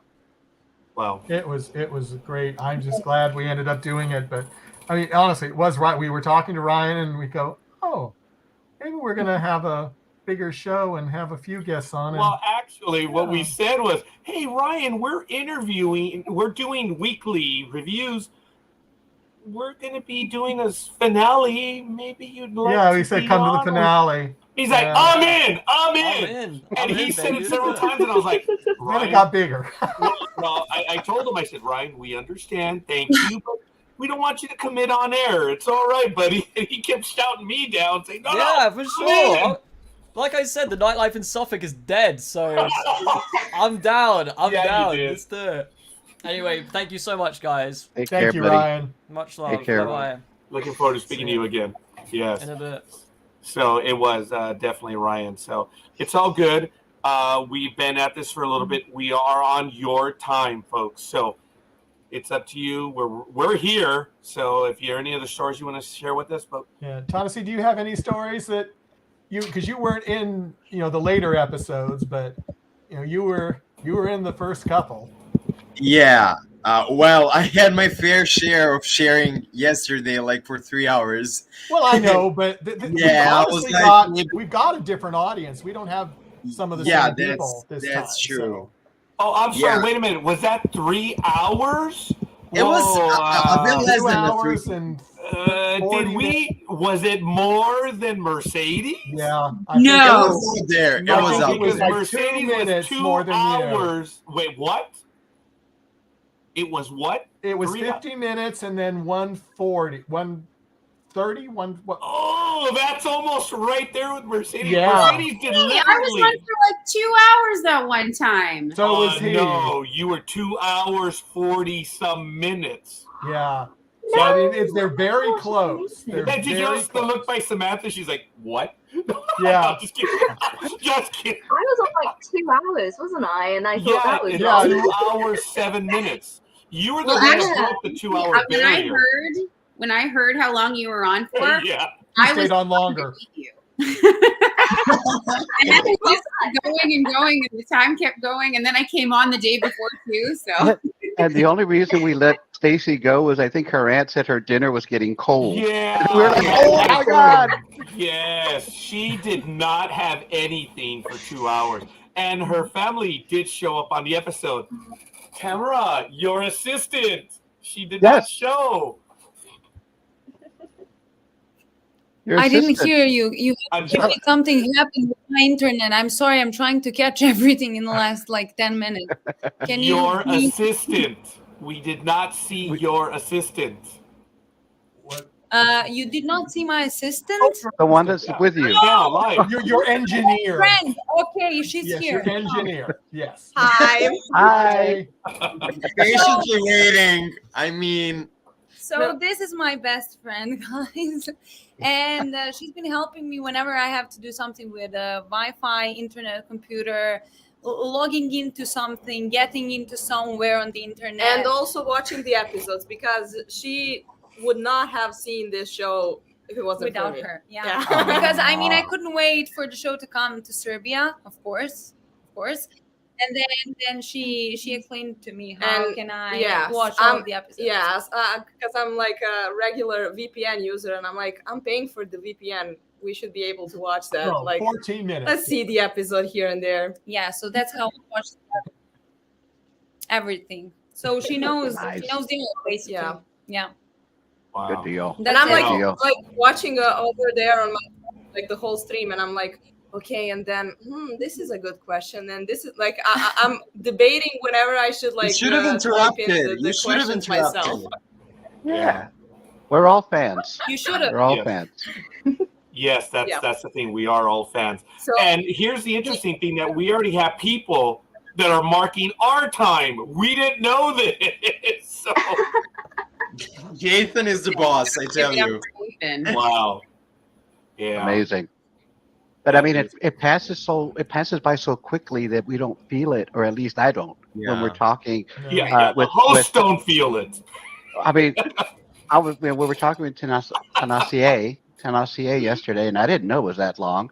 And then with Stacey, poor Stacey, I mean, we should have probably realized she was starting to starve to death because we were just getting.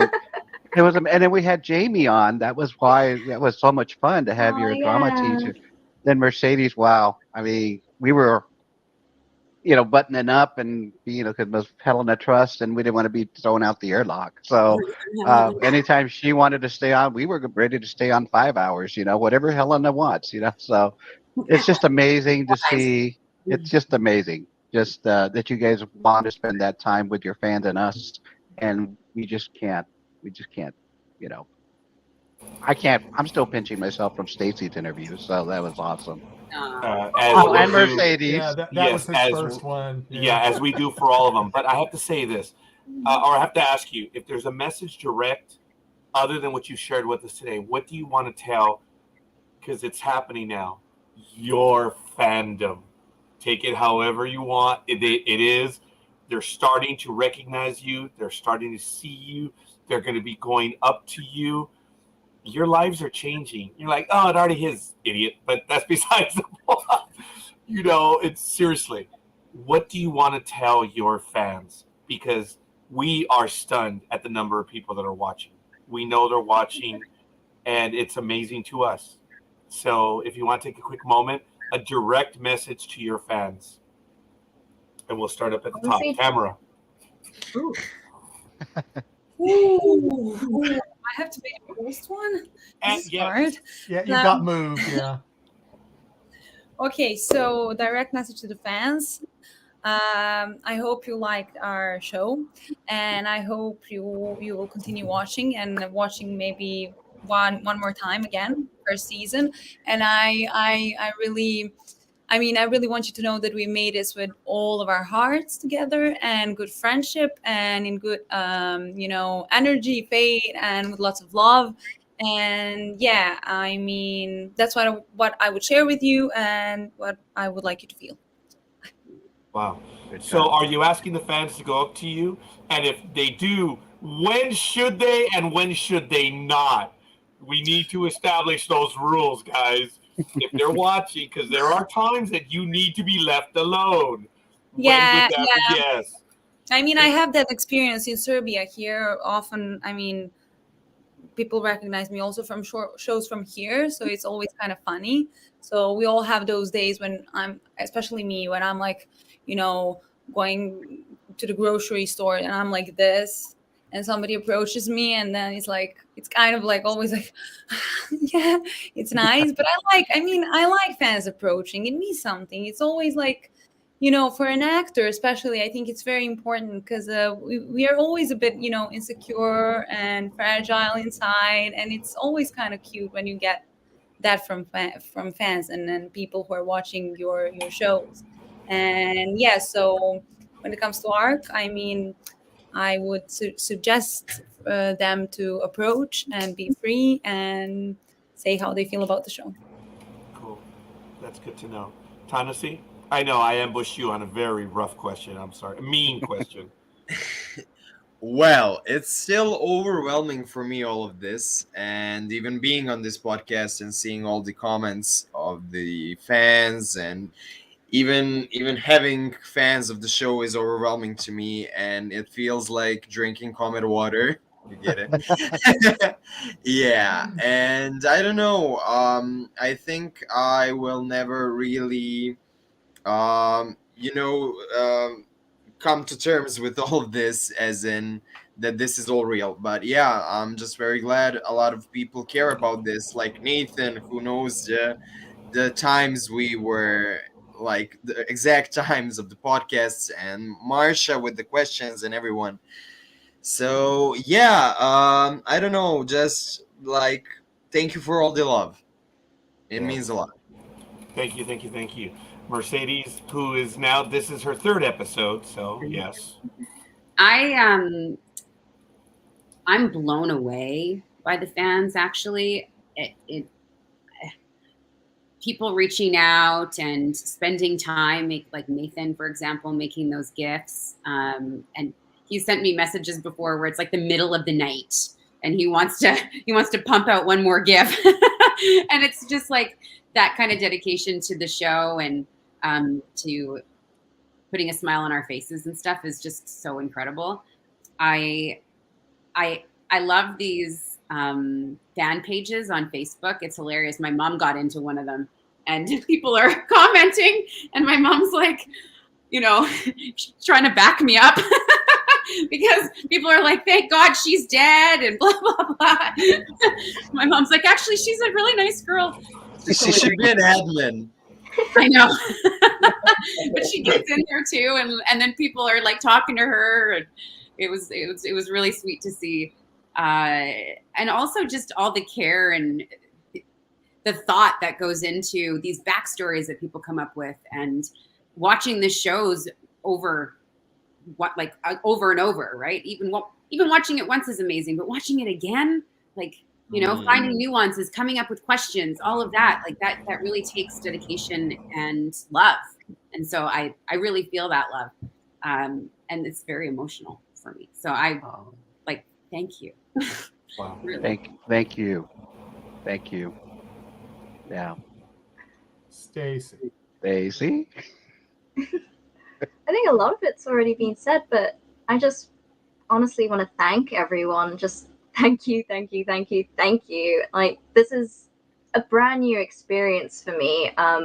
It's not out in the UK yet, so I haven't had anyone approach me, but just even through social media, I've just been getting the most amazing messages and lovely messages, and just the support from the show, the fact that people really love it is just very heartwarming to know that there is this love for the show and love for the characters. And the fact, like Mercedes said as well, like everyone's just watching the episodes and rewatching them and finding things like little Easter eggs, or it's amazing. So just thank you, really.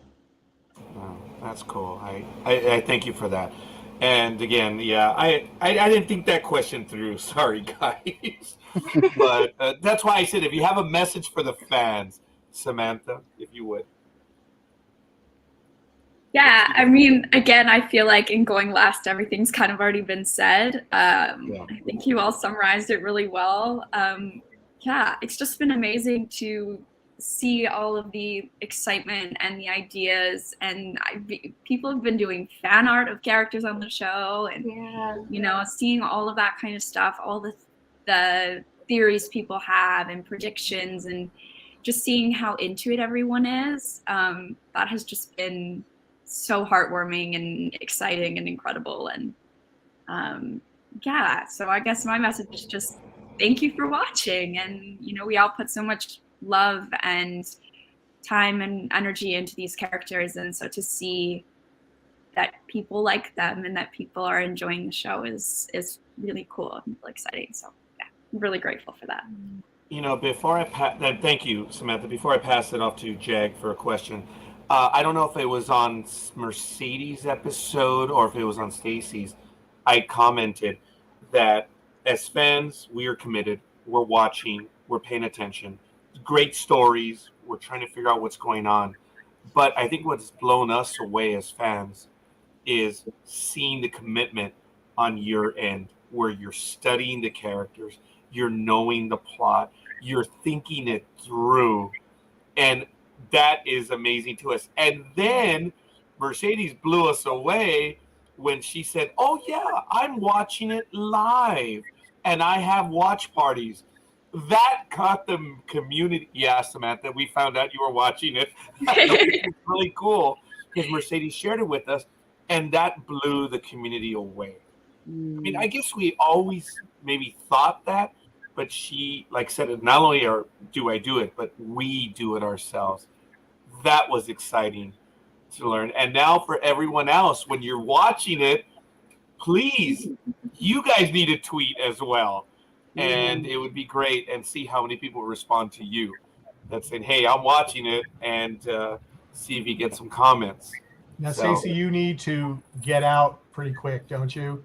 Yes, Stacey. Yeah. Oh, damn, I missed that. Oh, yes. I was actually. Yeah, that was but 13 I would like minutes to ago. add. I would like to add something with the Twitter comments. I remember it was a lot of episodes before, somebody on Twitter just commented like, oh, someone needs to hit Kelly with a trowel. And I remember reading that going, oh, just wait till episode 12. So like the fact that the fans, they're on it, they're on point. But yes, I will have to leave. But it's been amazing talking to you all. This has been such a lovely night. And thank you again for everything. Thank you for coming back. Thank you. Thank you for coming. Oh, thank you. We appreciate it. And See now you and see you soon. Yeah, by the way, it's 2 hours 14 minutes, which you had 2:07 last time, Stacey. So yes. That's so funny. It's the gauntlet. It's the price you pay. Sorry, Stacey. I know Tamara and Samantha are like, oh God, is this what it is? Because it takes so long. So I'm so sorry we put you through this, but it is all good. So the fans love it. Oh my God, yes. I'm not sure if you're able to see the counts that shows how many people are watching this live. It's up in the upper left. Oh, wow. Yeah. It has gone from at the very beginning of 2 to 50 at one time, and we're hovering in the 20s right now. It is just amazing. And that's just the live. That's just the live. So yes, because it's an odd hour for our programming. Yeah. It's And Stacey passed Dean Devlin on how many views of her podcast. Okay, well, the boss may be watching. There's no need to no. Well, then he can come back. It's okay. We'll talk about that later. It's all right. Stacey, again, it's very kind of you. Thank you. It's a lot of fun. Thanks, and hopefully we get to speak to you again in the future. Yeah, thank you all so much, and love you lots to the alcoholics. Oh, thank you. Bye. Bye. Bye, Stacey. Bye, Stace. Believe it or not, we were just as nervous to see how this would go. We had no idea, and we've been blown away, and just everything that you've been sharing. I don't know if there's anything else that you guys would like to share. Give us some inside stories. And now that Paul left and Christy, I'm not going to say the adults have left, but, the command structure has left us. Oh, whoa. The face I was referring to the command structure. Oh, there it is. Wow. There was a back. moment during the interview where I said, wait. Are you speaking to us as Mercedes or Helena? And that I would just want to make a quick comment. Mercedes, I was right there with you when you teared up. I was just so amazing that you went to that level when you were talking about the fans and everything, and I saw you kind of tear up a little bit. That, I think, showed everybody, not just us here as a host, but the fans, that you and everybody here really do care about your craft and do what you can to make sure that we enjoy it. And so and I'm starting to tear up a little bit. Somebody's cutting onions around here, but I wanted to say we really appreciate y'all. We really do. Yeah. Hey, are you guys going to be attending any conventions, either secretly or otherwise? We want to. Samantha and I had a big talk about that, actually. Yeah. We would love to, but we haven't heard anything about it happening yet. Oh, wow. Okay, so if you would be invited to maybe another convention that was for another property, but maybe they would have you as a guest, would you consider doing that? Yes. Oh, there's a yes. There's a yes. Would you consider that? Of course. Tamara, would you consider that as well? Oh, Samantha, I imagine the same thing, right? I would love to go to one of the conventions. I would think that was so cool. And I would love to get to actually meet fans in person. That would be so exciting. Yeah. Okay, I know for a fact convention, not designers, I can't think, convention administrators have been watching us. I can't think of it right now, but the ones that set up the conventions. Right. So there you are. Marsha. Yeah, Marsha. Oh. Really cool. Well, actually, I booked a role in Croatia for next month, and so I'm going to be headed back to Serbia. And when I go, I'm going to pick up that white outfit that I die in episode 10, so I can wear it to any convention we ended up getting invited to. Oh, that'd be cool. Yeah. I would like. You just said it again. The episode I die in. Aww. Well, Yeah. it appears I die. There you go. So, Matt, I did have a question. Shot in. Yes, did you get shot in? I did have a question for Samantha. How was it working with your dad directing the episode season finale? I mean, how was that? It was incredible. That's been like on my goal list since I was like a little girl.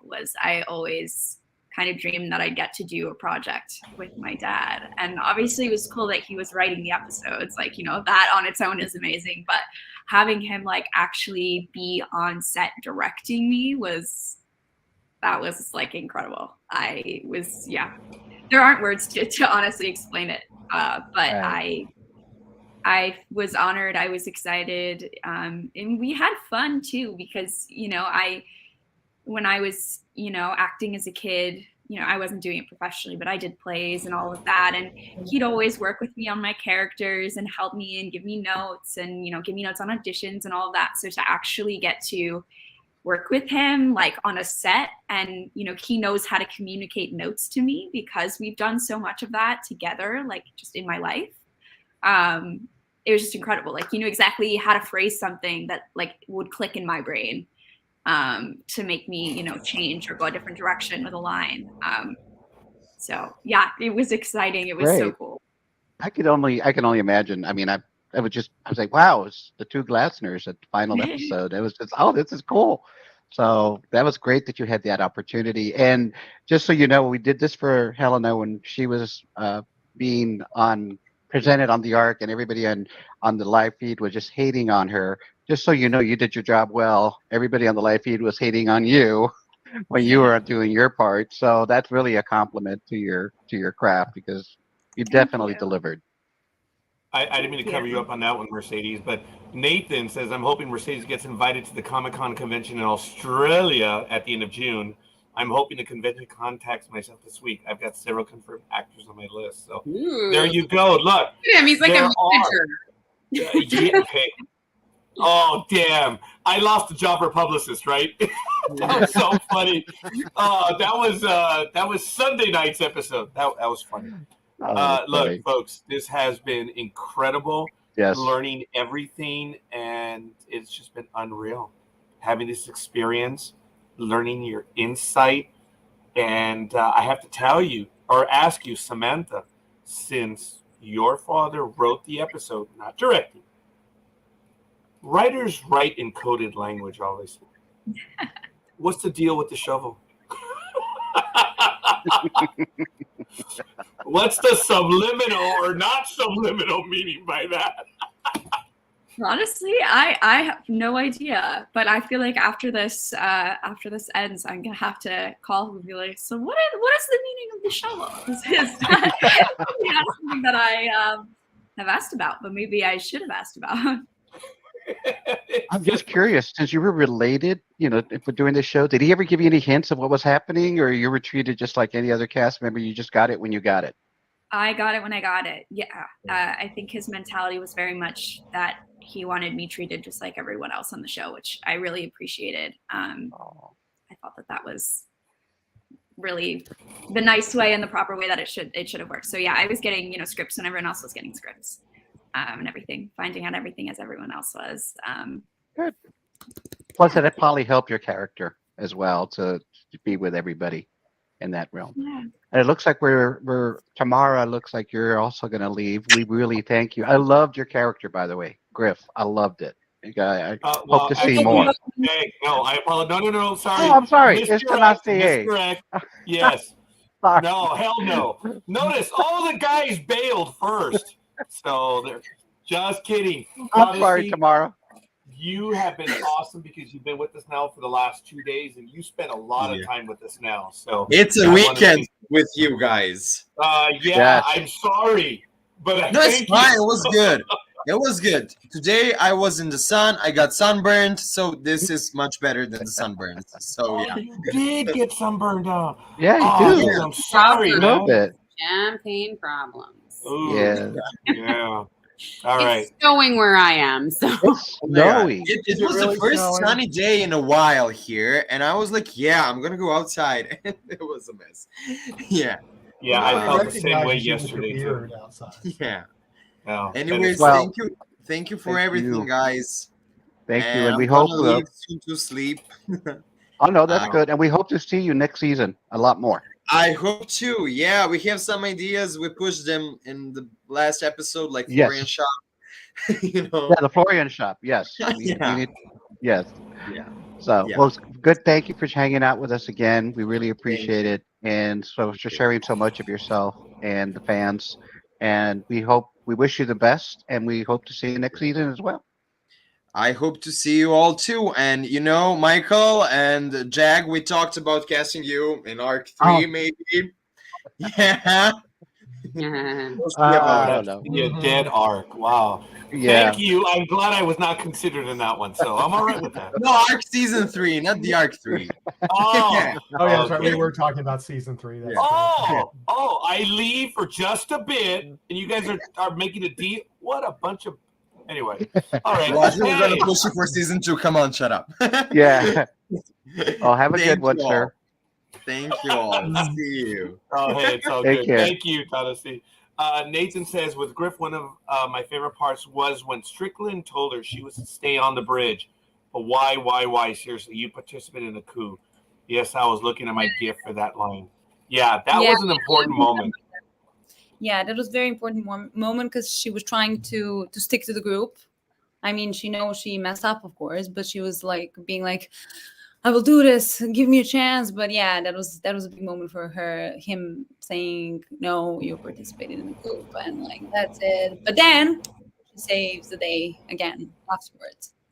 So yeah, she is like that. She's constantly like, but she's good-hearted, you know, which we see later in the episodes. But yeah, she's a bit impulsive and tough, and you know, she's one of the guys, so she's like that.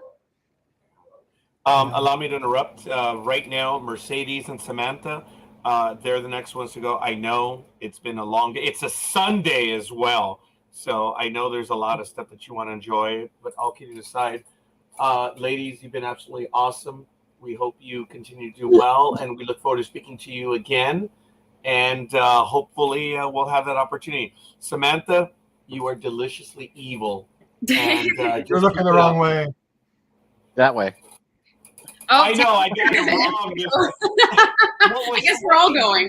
Yeah, it's funny, and I apologize. So, Samantha, seriously, thank you for committing to this, and hopefully we get a chance to speak to you in the future. So yeah, she's on May 8th, I believe, that she'll be doing her interview with us. Yeah.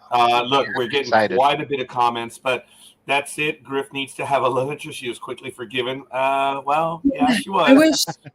Yeah, it is Monday from Thank You All, and Tamara, Shakespeare said to thine own self be true. Samantha, thank you. Mercedes, thank you. And it's absolutely awesome. Sorry I made it about myself, Mercedes, but I was... I'm glad you did. I'm so happy to hear that. I really am. Congratulations. Yeah, who knows? Maybe next time we talk, I'll have found my dad. Yeah, if you need help with the DNA... All kidding aside, that's where we did it. And this is not a cell ancestry. That's how I did. All right, cool. Thank you. We'll see. Much. Maybe we'll talk offline. Guys, yes, I love you so much, and yeah, and thank you for this. It was very nice. And thank you. Yeah, it was my thank first you so much. Ark. Thank you. Thank you for coming. Thank you. Maybe we'll have a chance to speak to you in the future as well, and we'll see. You are the lone survivor, so it's always secure. There it is. We lost her. We lost the connection. Yes. Wow. Thank you. I didn't get to that in time. Wow. That was fun. Wow. That was good. And then the surprise guest. Amazing. Yeah. Did you see her comment? Yeah. I didn't hear it. I was busy in the... Well, you did say you had a phone call. Sorry. Dude, she talked about you. Christy did. Oh, really? Yeah. Wow. Yeah, she wants to meet with all of us. So that tells me that Christy has unfortunately seen the other episodes. Yeah. Poor Christy. Well, yeah. Oh, man. And then I got to thank the group that showed up and everybody that's joined up live. That was awesome. Thank you guys for all your questions. Amazing. Okay, Marcia, are you going to join us then? This is the moment. Who wants to join us? That's been in the chat. This is a movie magic moment. Yep. And I apologize to everyone in the audience because I made it about myself a little while ago, and I'm sorry. I am terribly happy.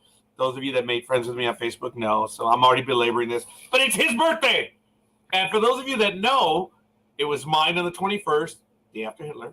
And then it was another Michael who's in this program watching, was yesterday, and now it's this Michael's right here. And when we met in Washington, D.C. in December, I had no idea.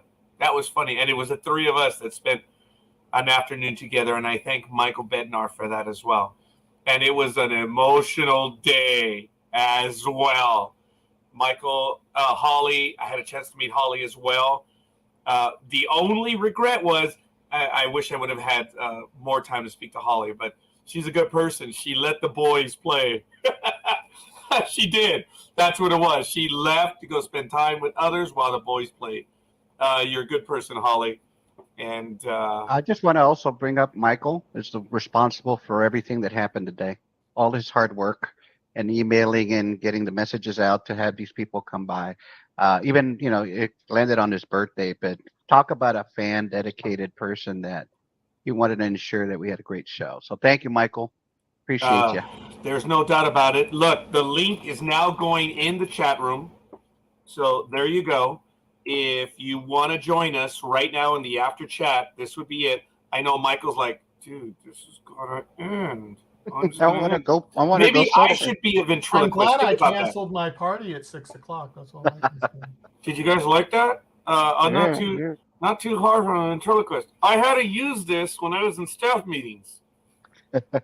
I did. I would mutter quite a bit in a very loud voice. I'm out of practice, but I could speak without moving the lips.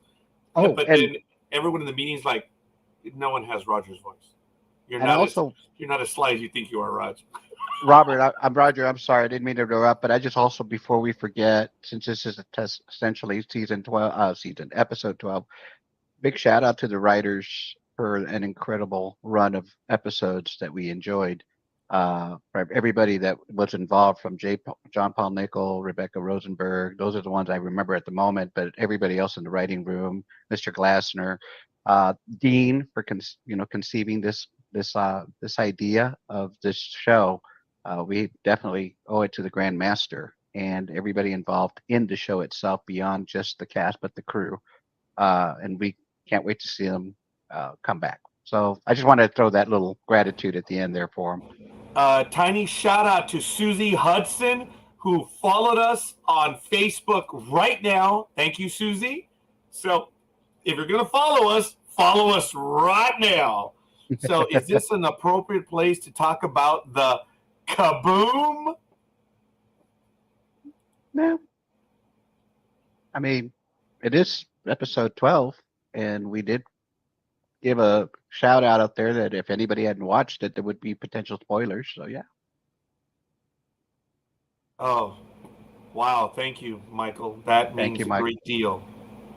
Folks, you know that person, Michael Bednar. Not all of them do. Look up Starship Farragut right now. That's the Michael. That's the Michael Bednar. I keep pointing out. Even I got lost because Michael kept moving around. That was his birthday yesterday. Congratulations, Michael. I appreciate the comment. That means a great deal to me, to Michael, and to Jag. Yeah, yes. Yeah. It brought the tear to me eye there, lad. No, I'm not wanting a Scottish roll. But it did bring a tear to me eye. So anyway, more like Star Trek Generations. Anyway, wow. Anyone going to join us? And that does. Michael, thank you. Guys, seriously, anyone going to join us right now? He says, I've been waiting to call Michael all day. Please. And guess what? He's going to stay on. We're going to be on for 9 hours. Michael Bednar, come on, man. Join us. Cross Universe. I was a little embarrassing, but I think I psyched the entire audience out when Christy asked me about the cap. She was really impressed. I saw that. That was cool. She said we were instant friends. I was like, wow. I didn't dare tell her what Michael Bednar had built for his daughter. I know, but maybe Michael will join us for that interview. She'll probably love it. Did it creep all of you out, folks, when I said, oh, that's not the only thing. I said, I have the Star Wars t-shirt. Forgive me for opening the shirt. I wasn't kidding. I have the Star Wars t-shirt. I had I think I scared everyone when I said, I have this, and here's my trusty communicator on my belt side. And do you know what's the even funnier thing? The one I didn't point out? Game of Thrones, baby! Oh, look at you. Clamato. Well, I have one thing for the Ark that nobody got to see. I'm still grounded. There you go. I'm an Ark 15 survivor. I pointed that out when you were off the air. Yes. Yes. Because Christy said the thing about the cap, and I don't have the cap like Jag does. Yes. So, okay, here we go. So I guess we are talking about the episode. An ocean of methane burning wouldn't shatter the planet. The action has to occur deep down. You could get that by having the planet develop fissures from the stress of being rotated. Methane ocean plus hot core equals kaboom, baby! Yes. Yep. Yes. And then for those that watched after the Ark, and in case you didn't, there was a reason for the planet to go kaboom. And that was based on Mr. John Paul Nickel mentioned it in his interview with the writer of this particular episode. They didn't have the money to do the production costs for having a planet landing. So they decided that they knew early on that the planet was going to kaboom. And so hopefully in season 2, they get some additional funds that we can develop that story of wherever. I think Ross 128B is probably the next place to go. So we'll see. Is it? I don't know. Is it because they mentioned Arcs 4 and 5 were dispatched somewhere else? So I don't know. There might. I mean, it's the entire universe is out there. Yep. But we did know that after Arcs 5, sorry, Jack, after Arcs 5, half of them went kablooey. And ladies and gentlemen, here we go. And almost on, Marsha Middleton is looking to join us right now. Yes, finally. So, Marsha, we need you to say yes to your mic and yes to your camera, or yes to the mic at the very least. Yes, we finally see or talk to She's Marsha. almost in, but not yet. Okay, let's see. We had a comment. Yes to Ross 128, or is it one? Yeah, it's 128. 128. Arcs 4 and 5. Where did they go? And Michael says maybe Sci-Fi will sell Amazon Prime and continue the seasons. There you go. Now, Jag, would you? I don't know if Michael knows this. Will you describe the production relationship? Jag, would you? There she is. Oh, here we go. Hi, Marsha. Hi, Marsha. Hi, can you hear me?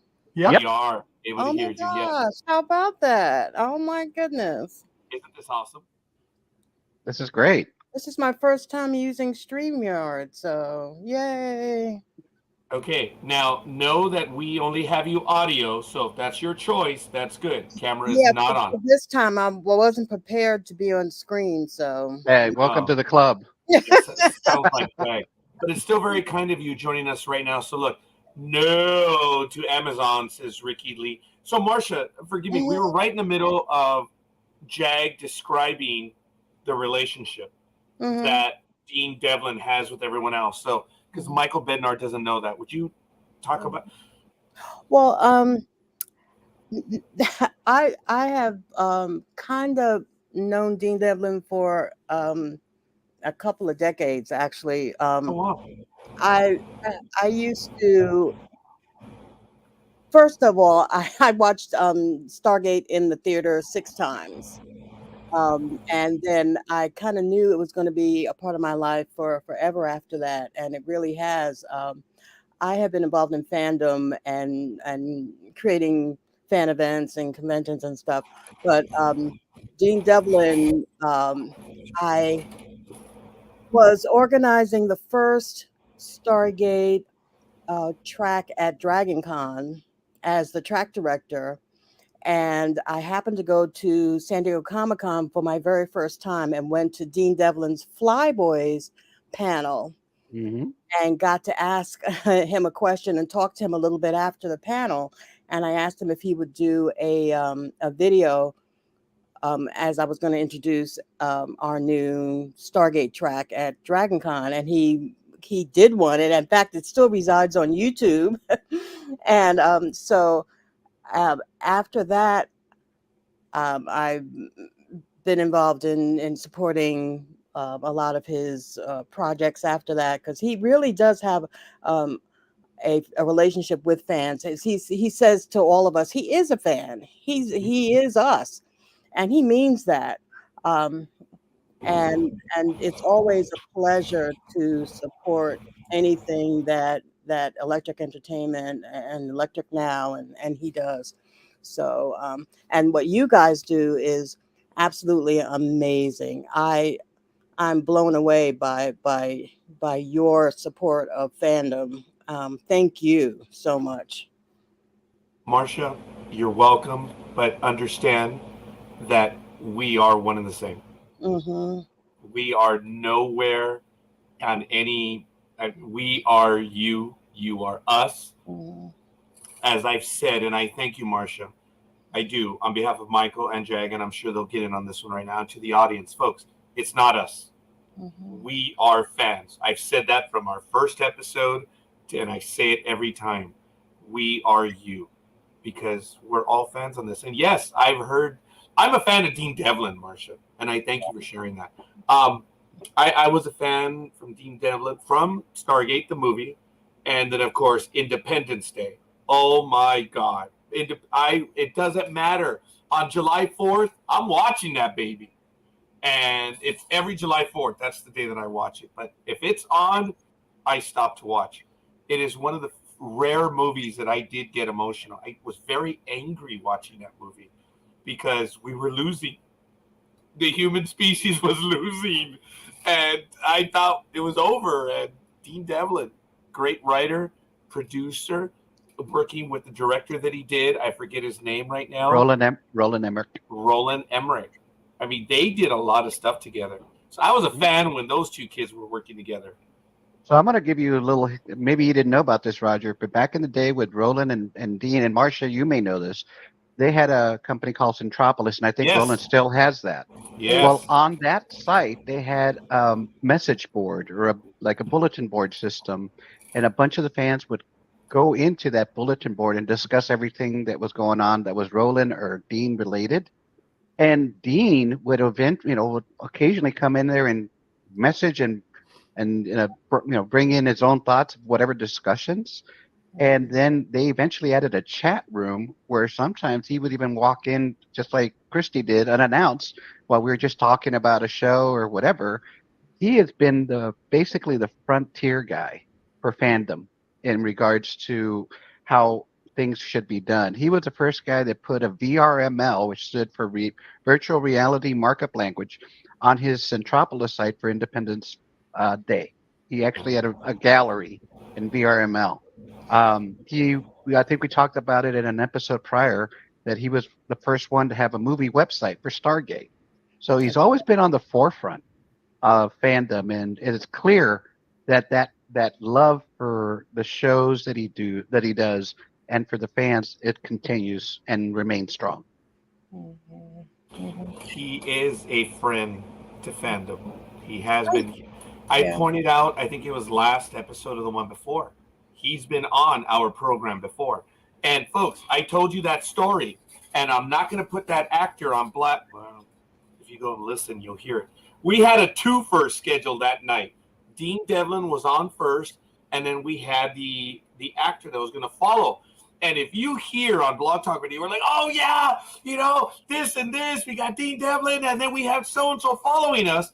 And we're just talking and talking, and then you can hear it that we went from a confirmation to, oh, sure, we don't know if the person's going to be there. And it turns out that the individual did not show up.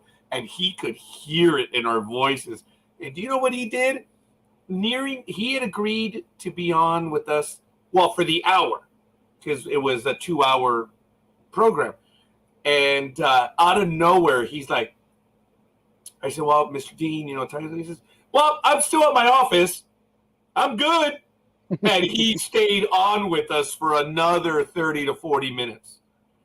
And we were doing digital radio, folks. So people would call in and we would take the calls, not unlike we try to do here. We've always done that because as fans, we would love to talk to them. So we always opened up the digital lines. So I will remember that people stayed on for like an hour, 2 hours, and we could see the counter that we were on hold. And I said, hey, I'm going to go back to all the callers, see if you guys want to still be on. And one of the girls screamed out, I spoke to Dean Devlin. Ah! Hilarious. Yes. Absolutely hilarious. Yeah. And Ricky Lee. Thank you. Thanks. Yes. It's the closest I've ever been to a show and the people who make it happen. Again, join us. You guys want to be on with us? Look, I told Jag, you want to be on with us, and what did he do? Yep, here I am. Here I am. That's the way it is. And he took it for the team, too, today, because we ran out of slots. So he left us for a short while, and then he was able to return to us, which is really cool. Oh, but I mean, it was worth it. You had Christy, the captain. I mean, Marcia? Gosh. What an...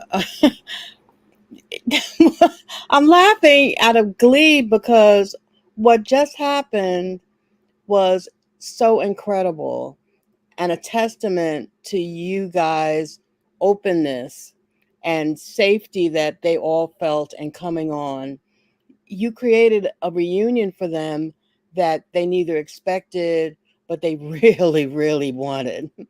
And the emotions, when this whole thing with COVID and all that, and everybody's starting to get on Zoom and things happen, nobody knew how to use this stuff. Very few of us knew how to use this stuff. But through that technology, you just gave them, and I'll include, we just gave them a lovely time and added to their lives, and they added to our lives. And to me, that's what it's all about. And I gotta tell you, Jag, a lot of times what you start to say and type is exactly what I'm thinking. I think we might have a brain connection somewhere. I'm like, how did he know that I was going to say that? How did he know that I was going to? It's really interesting how people connect in fandom, and I'm Well, grateful.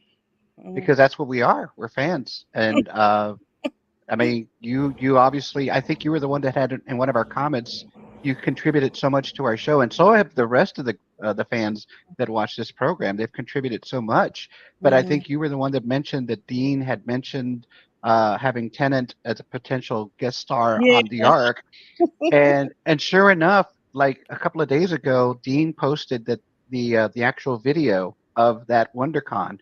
And it was great to just, not that I didn't believe you, but it was just great that you had given us the inside scoop. Well, I was like, I know that he was going to say that. That was. But I mean, and I'm when I talk about some of the things that I've done. I've worked with a lot of Stargate actors, and I moderate panels and stuff like that. And I've been a host of a cable show on fandom and things like that. But coming up in July is San Diego Comic-Con. And I did a panel last year on a different show, Manifest. I don't know if you all watch Manifest. But so this year, I'm hoping to have an Ark panel, because the Ark didn't exist last time, although we knew it was coming. So I'm hoping to have I know most of them are in Serbia, and but now with technology we can do different things.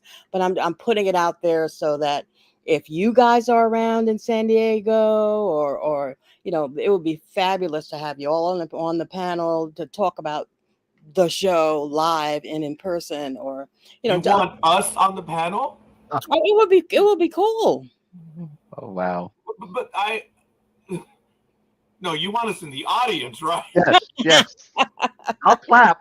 Well, that too, and as I say, everybody has their everybody contributes in their way, and you can be in the audience, you can be on stage, you can be, but are you in the LA, the San Diego area, or plan to be? I live in hell. I'm sorry, I mean Pomona, California. Where's that as opposed? I'm just up to 15. Oh, I'm 2 hours away. Okay. I've never been to San Diego Comic-Con. You've never been to San Diego? Have you ever wanted to go? Yeah, but I've just never gone. It's just whatever. Either I had a job or I was doing something. Well, it's July 20th through the 23rd, and what goes through is a request process. They look at their programming and see what people like me put in for panels as requests, and then they say, well, we will have this panel and that panel and that panel. And there's only us on this, right? Nobody else is on. Who else is over there? Time out. We're live. Yeah, I know. Are other people on it? Other people listen right now? We're live around the world. Okay. Well, we'll have to talk afterward then. All right. Okay. But I mean, I do agree that the Ark probably does need a panel of something on some Comic-Con, because it's clear to me just in the last 6, 7, 8, 9, 10 episodes that the interest had increased, and most of the people I was reading the comments from, or they didn't know the show was on, they just happened to hit it by accident, and now they're like hooked. And so it's good to see that there's that momentum, and I definitely agree. And if the powers that be are watching, if y'all want to consider having a Comic-Con or some kind of convention for the Ark, I think that would definitely help.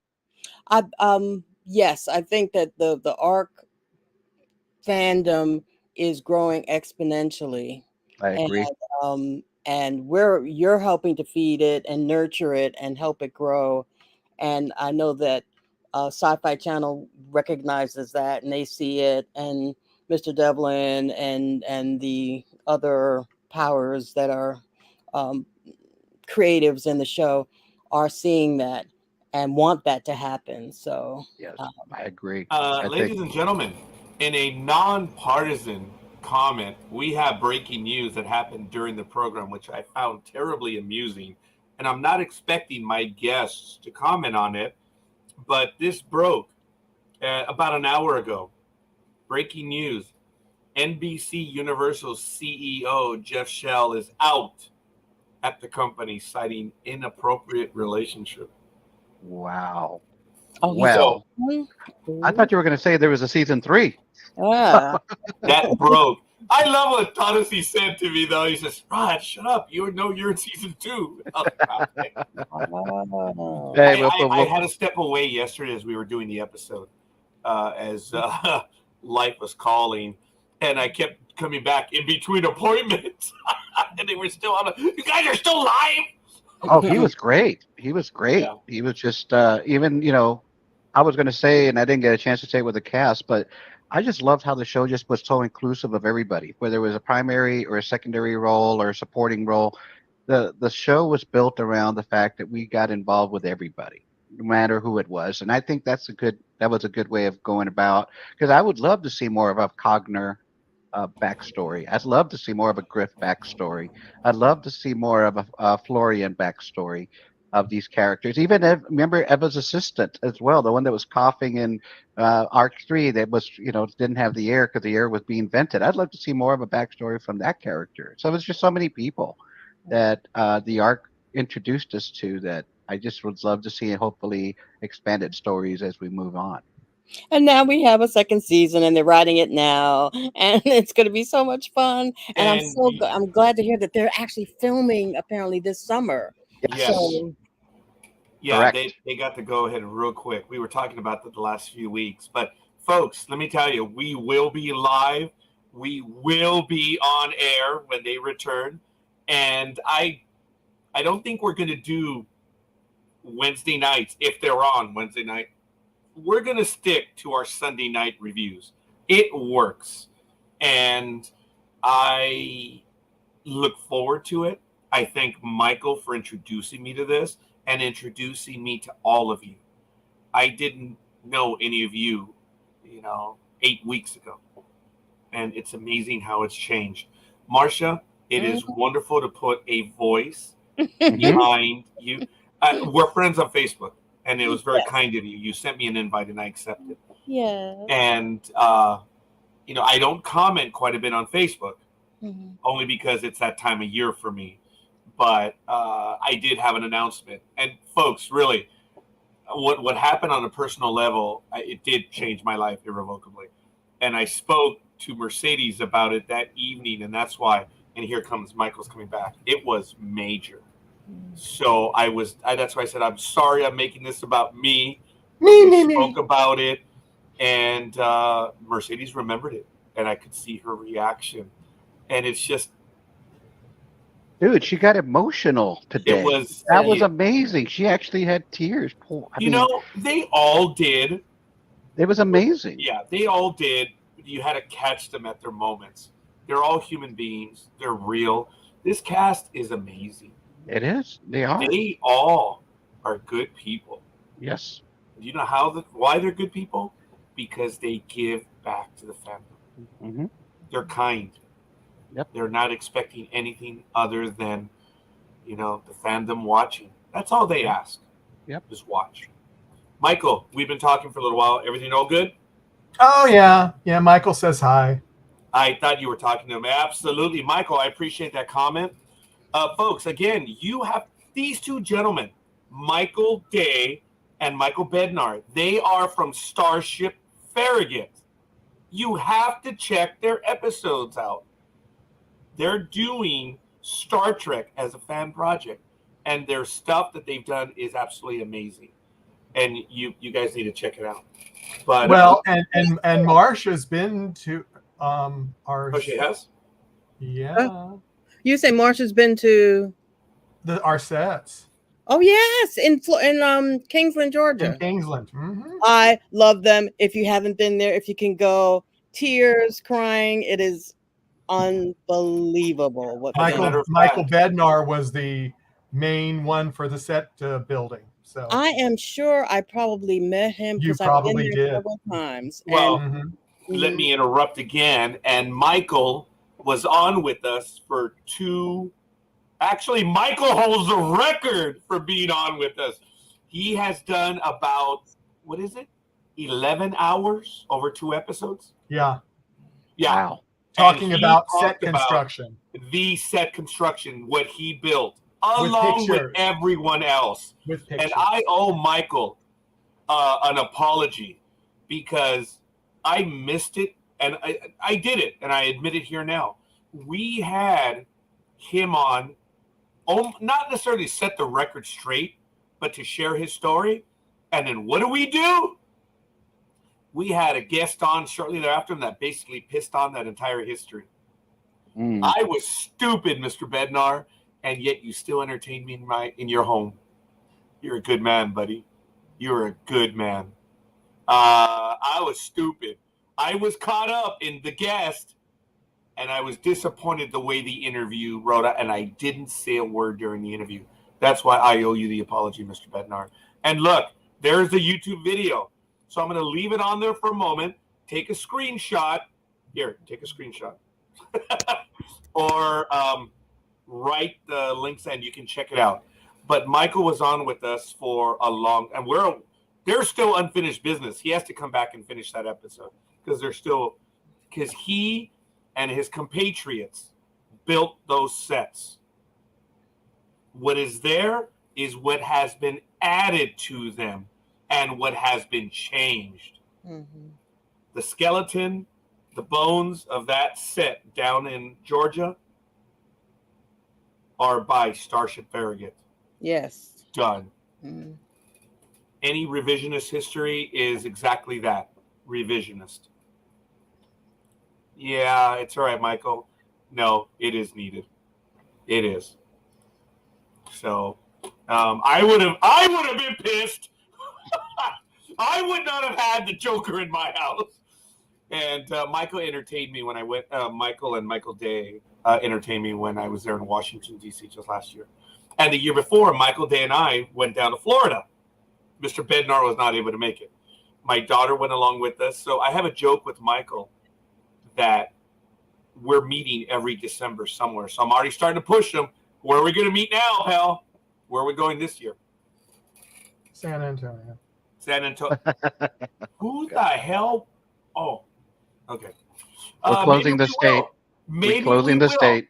Folks, if there's nothing else, we're going to end this episode because I think we're going to chat offline because we have some unfinished business right now. But, folks, if you made this, if this episode was good, it was good for 2 reasons. It was good because of the guests, and it was good because of you. Spending your time watching with us, asking your questions, making the comments.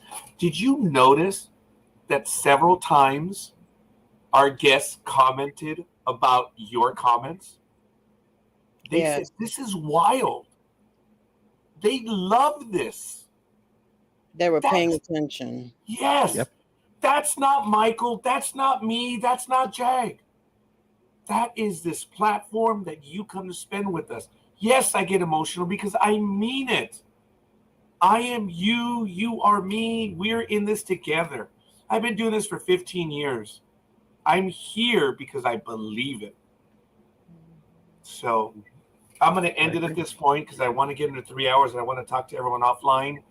But folks, it has been an awesome ride and I can't wait for it to continue. So if there are other programs you want us to watch, let us know. There is, in 2 weeks, 2 more announcements on other episodes. Go to ndbmedia.net and you'll check them out. But I do want to end at the 3 hour mark and we are there now. So we'll see you guys on the other side. Live long and prosper. Thank you, guys.